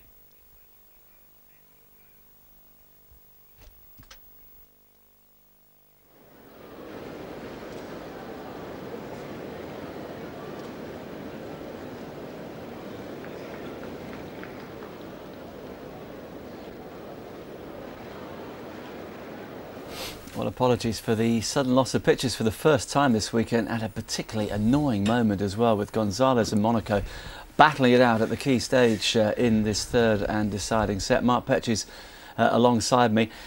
Hopefully we'll have the pictures back very shortly, Mark, but it's bubbling up. It's still almost impossible to call, isn't it? Yeah, the scoreline's making it dramatic. The tennis itself is a little patchy at the moment. Gonzalez can't seem to find a consistent sort of level of performance there. He's really just, you know, looks as though he's just about to fire on all cylinders, and suddenly another big forehand error comes in. But all credit to Monaco. I mean, he's stuck to his task. He does what he does as well as he can, and he may well end up getting through this one, the Argentine. It's frustrating. It was all getting there. Well, it's still 3-all and juice. We're doing our very best to get the pictures back for you.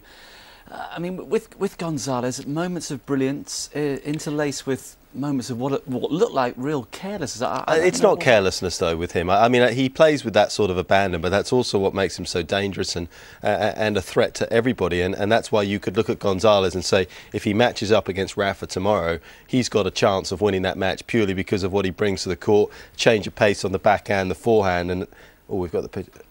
We almost have it, whereas Monaco is predictable, you know, and he doesn't have a great wide serve, and he kicks it in, and you just can see Nadal just loving that kind of rhythm. So yeah, from sort of a neutral perspective, I have to say I'd like to see the Chilean go through to see if he can give Rafa a match. Well, Monaco has held on there, so it's 4-3 in the deciding set. I'm afraid we're still having problems with the pictures. Just to bring you bang up to date, earlier today, of course, the top 3 in the world all went through. Roger Federer against the German qualifier Misha Zverev in straight sets, although he was pushed all the way in the first set, went to a tie-break.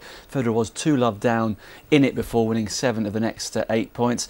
Rafael Nadal went through in straight sets against Fernando Verdasco, another high-quality contest, but try as Verdasco did, he just wasn't good enough, as is the case with everybody who plays Rafa on the clay at the moment. And Novak Djokovic went through in straight sets against Juan Martín del Potro, and he's looking the part. Roger Federer admitted afterwards, as he looked ahead to their semi-final, that the Serbinator does appear to be back to his best at the moment.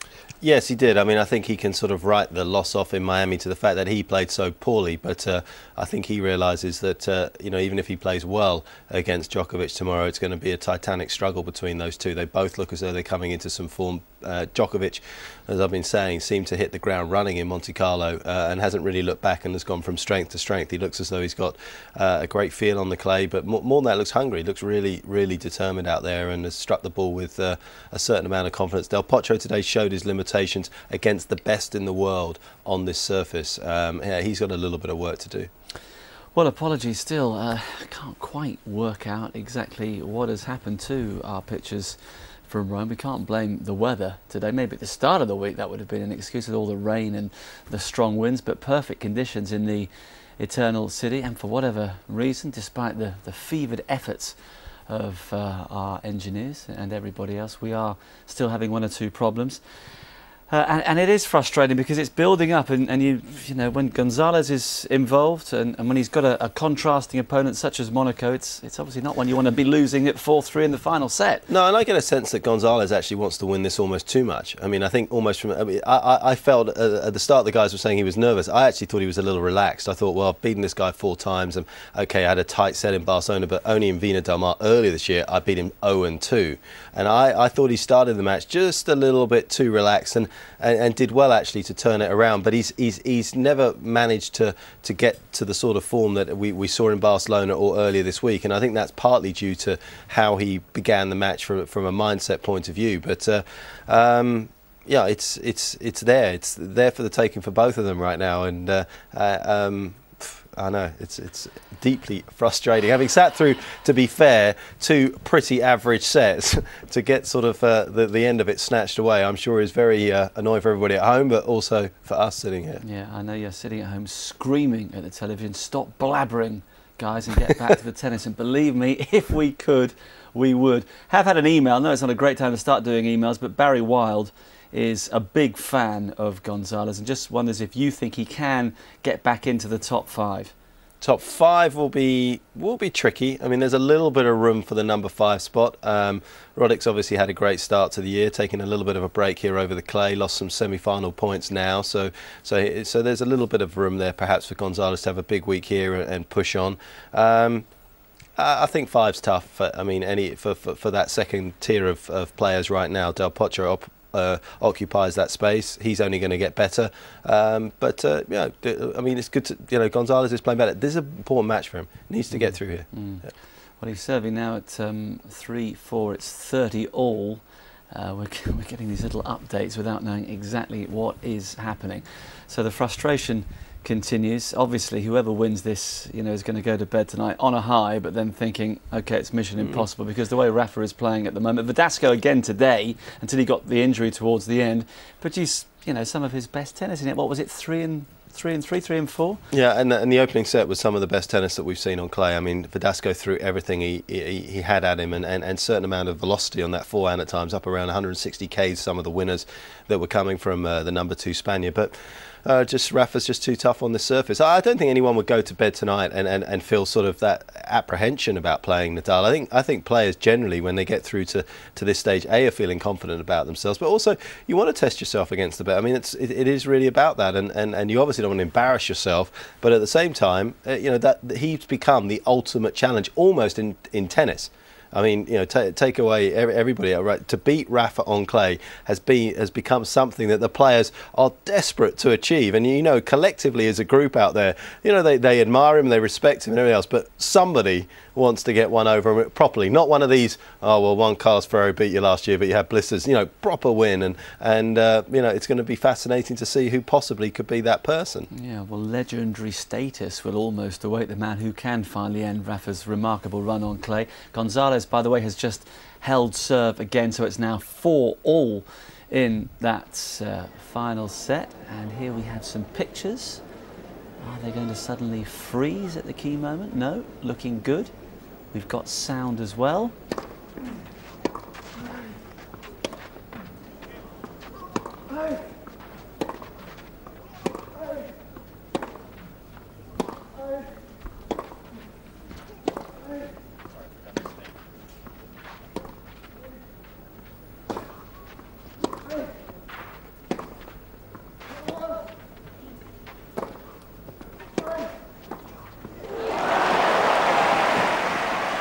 Lovely way to close out the point. Fortunately, we haven't missed too much of significance. Let's get back up to the commentary box and Barry and Peter. Well, it's almost as though this is an entirely different match from the one we have experienced for the first hour and, say, 50 minutes. From about 3-all in this final set, both guys have really raised their game.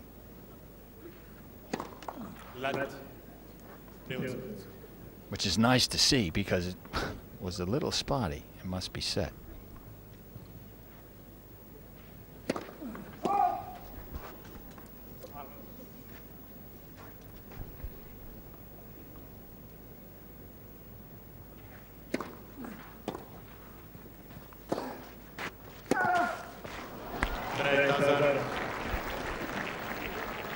Yeah, he needs to do more with that return, Gonzalez. It's what I call a nothing shot. Just landing in the middle of the court, allowing Monaco to take control of the rally.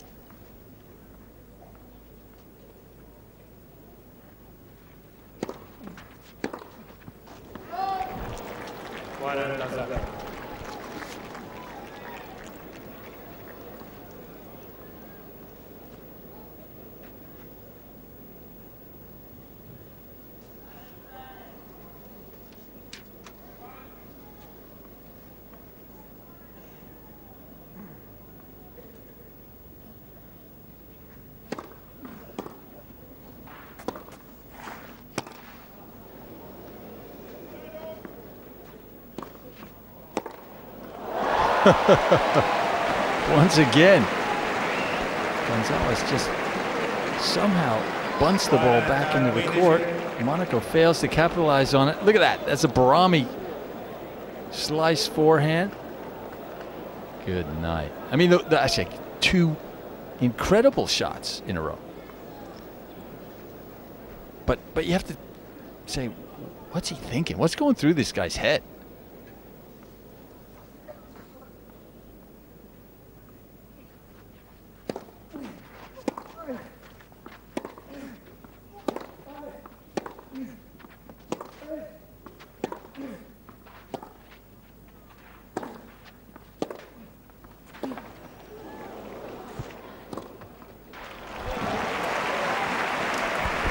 Well, Gonzalez starting to just put a few things together, maybe. Well, you just hope that Monaco is not going to regret that point at 40 love. I mean, it's a bit naive that he would go back to Gonzalez, because the way Gonzalez had played the point, he'd given it up. There was no way he was going to scamper over the other side of the court to chase down on the backhand side. And now, a bit of pressure on Monaco. Oof, that could have been nasty. That looked like one of my slides. But you would still be down. It takes a while to get up these days.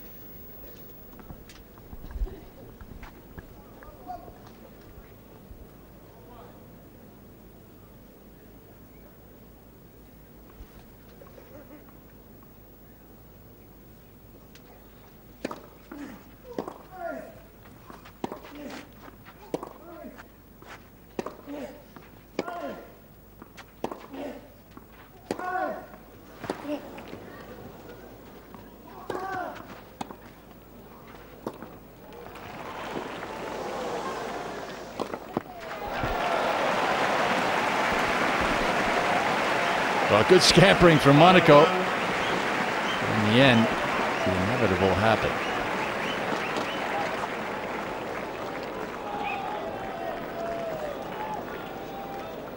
Taking control of the point with the forehand. It's amazing how many times Gonzalez, when he is in a winning position, how he favours the shot down the middle, as he did in that rally.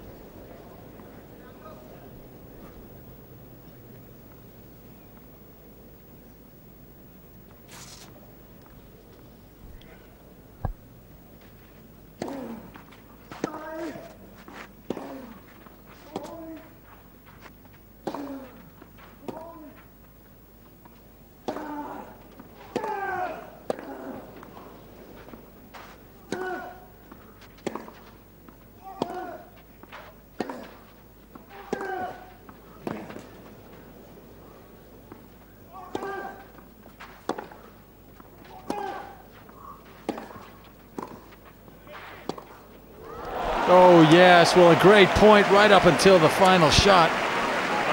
Gonzalez now beginning to put consistent pressure on his opponent. That's the best he's hit his forehand all match. It's taken him 2 hours.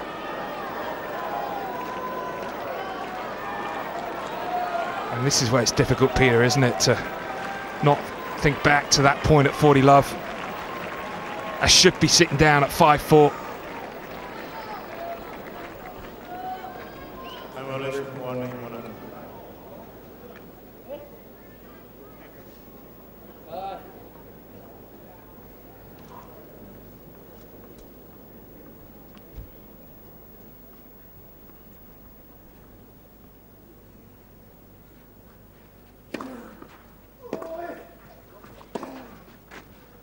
Oh, what a shot.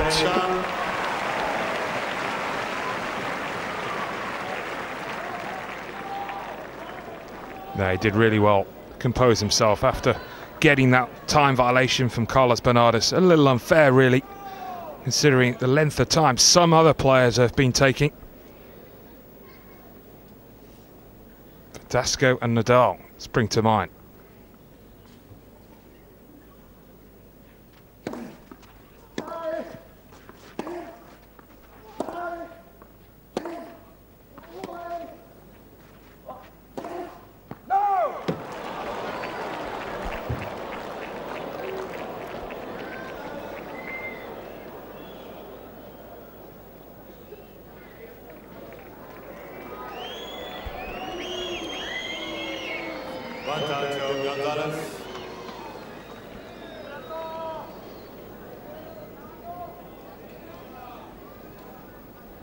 And so it was. Another break point for Gonzalez. Will Gonzalez take the bait? Will he look to run round the backhand and hit the forehand with a return?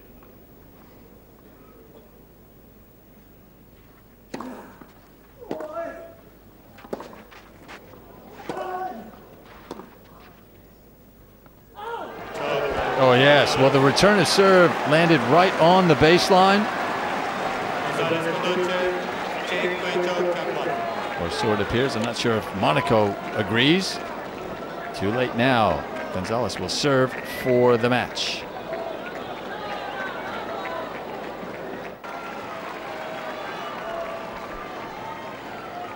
Well, one Monaco will be shattered, having lost that last service game from 40 love up. And when you consider that he was in complete control of that 40 love point. Should have sat down about 5 minutes ago with a 5-4 lead. Now he's going to have to pull a rabbit out of the hat.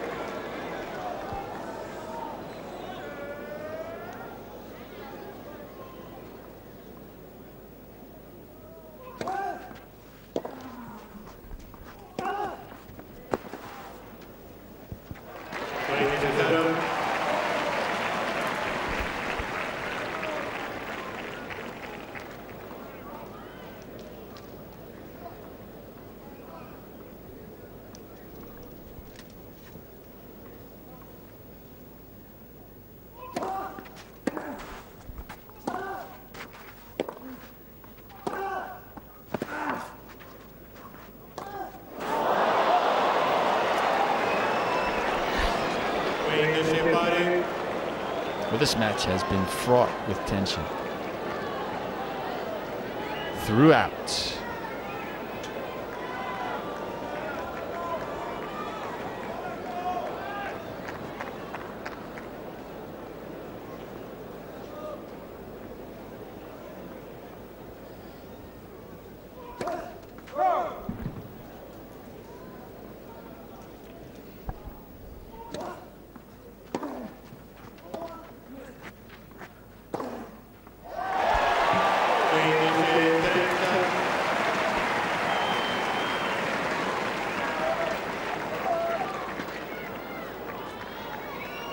How Fernando Gonzalez could do with a few first serves here.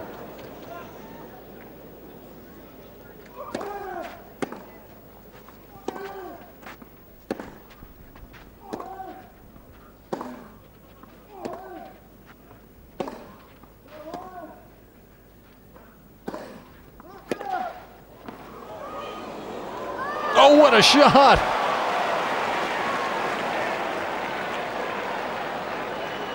Has it been called out?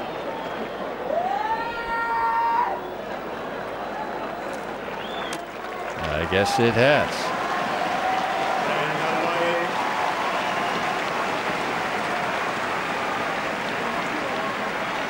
That's a stunning forehand pass from Gonzalez, but almost patched by that half volley. As close as you get.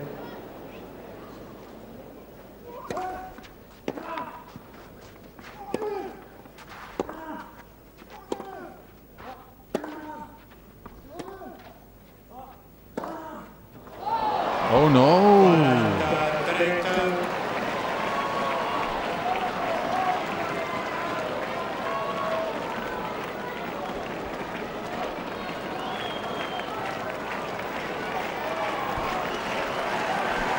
After 2 hours and 7 minutes, match point.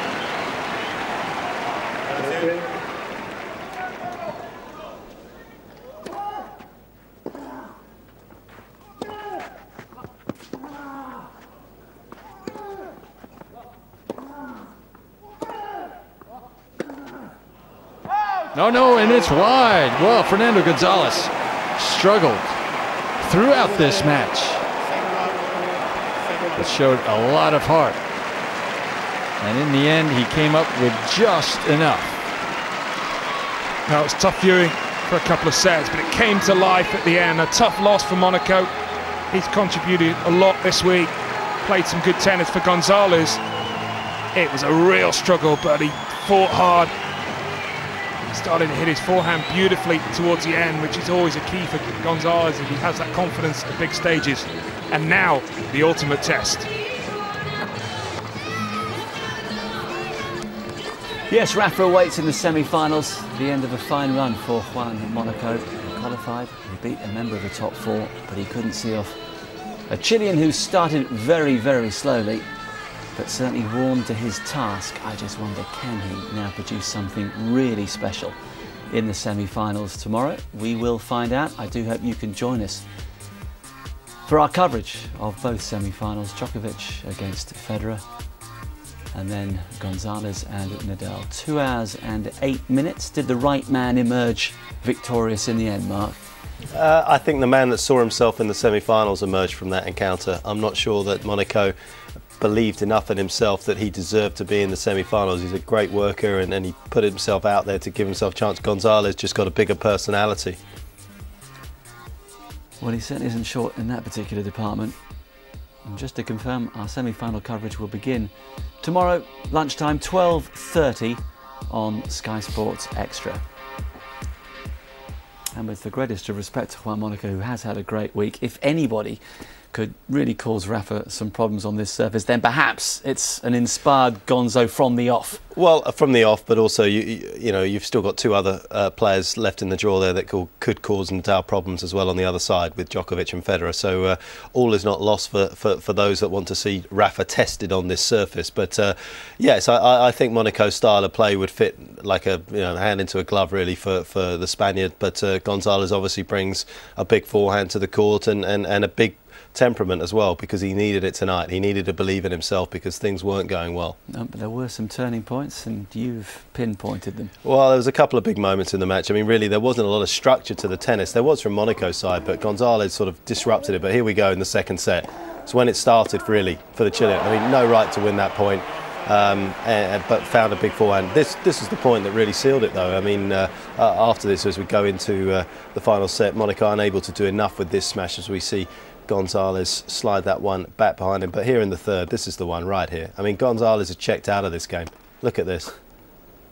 I mean, it's not easy for Monaco to quite know what's going to happen there, and there's no pace on the ball, and it's actually spun back, so very difficult to generate pace there. But Gonzalez's forehand was huge past him, but he had no right to win that point, but he had every right to win this one. All of a sudden it galvanised him, it inspired him to play much better tennis, and you see that big forehand. This is what he's capable of tomorrow. This is what we're hoping he gets a chance to play. Obviously Rafa perhaps won't allow him that chance to produce those types of forehands, but when he does, it's a fairly irresistible force, and he put on a show there at the end. Gonzalez did well to serve it out as well. Monaco 15-30, he was an inch away from giving himself a couple of break points. Yeah, you don't want to feed that monster of a forehand. Just quickly, a prediction for the other semi-final tomorrow, Djokovic and Federer. Djokovic has not beaten him on clay yet. Couple of meetings in the past. No, I mean Federer Djokovic, never an easy one to pick, and I always hate going against Federer. But I've liked Djokovic. I've got to stick with that feeling. I think he's looking the part right now. I think tennis could do with Federer winning, to be honest, but I think Djokovic might well come through. Okay, just before we go, one last email and a poem. Now, if you've been with us during the week, you'll know that Jess is an 18-year-old from Ipswich. She's a huge Gilles Simon fan. She took a couple of days off school with an alleged leg injury to watch her man. He lost yesterday, and this is what she's sent in to us. Yesterday, it wasn't even tight. You could have turned out the lights, heat, or played a big band. I wouldn't have heard. Head in my hands, feeling Gilles' bitter defeat. For my obsession, I'd forgotten school. Tennis ruled, and I'd been taught a lesson. But it's not been all talk. Now I really can't walk. Today, I can only sit and mourn. So yes, Gilles is gone, and yes, I'm a little gloomy. But here instead, I'll write something to soothe me. Arguments aside and favourites forgone, the game's class and merit we are lucky to rely on. So I might have moaned, then of me you'd quickly tire. Just remember, we are witnessing magicians, and every one I envy and admire. Not a bad way to wrap things up for the day, is it, Mark? She said it far better than I will be able to say it. I tell you what, we've got a first female poet laureate in Carol Ann Duffy. I reckon Jess from Ipswich could be the next. Mark, thank you very much indeed for your company today. Thank you for joining us. Just to mark your cards again, as far as our coverage tomorrow is concerned, it's 12:30 Sky Sports Extra. Djokovic against Federer. I mentioned the head-to-head record. It's 7-3 altogether in Federer's favour, 2-0 on the clay. And then Nadal and Gonzalez, 5-3 to Rafa. Gonzo did beat him on the clay, but it was 6 years ago. Hope you've enjoyed today. See you tomorrow. Bye for now.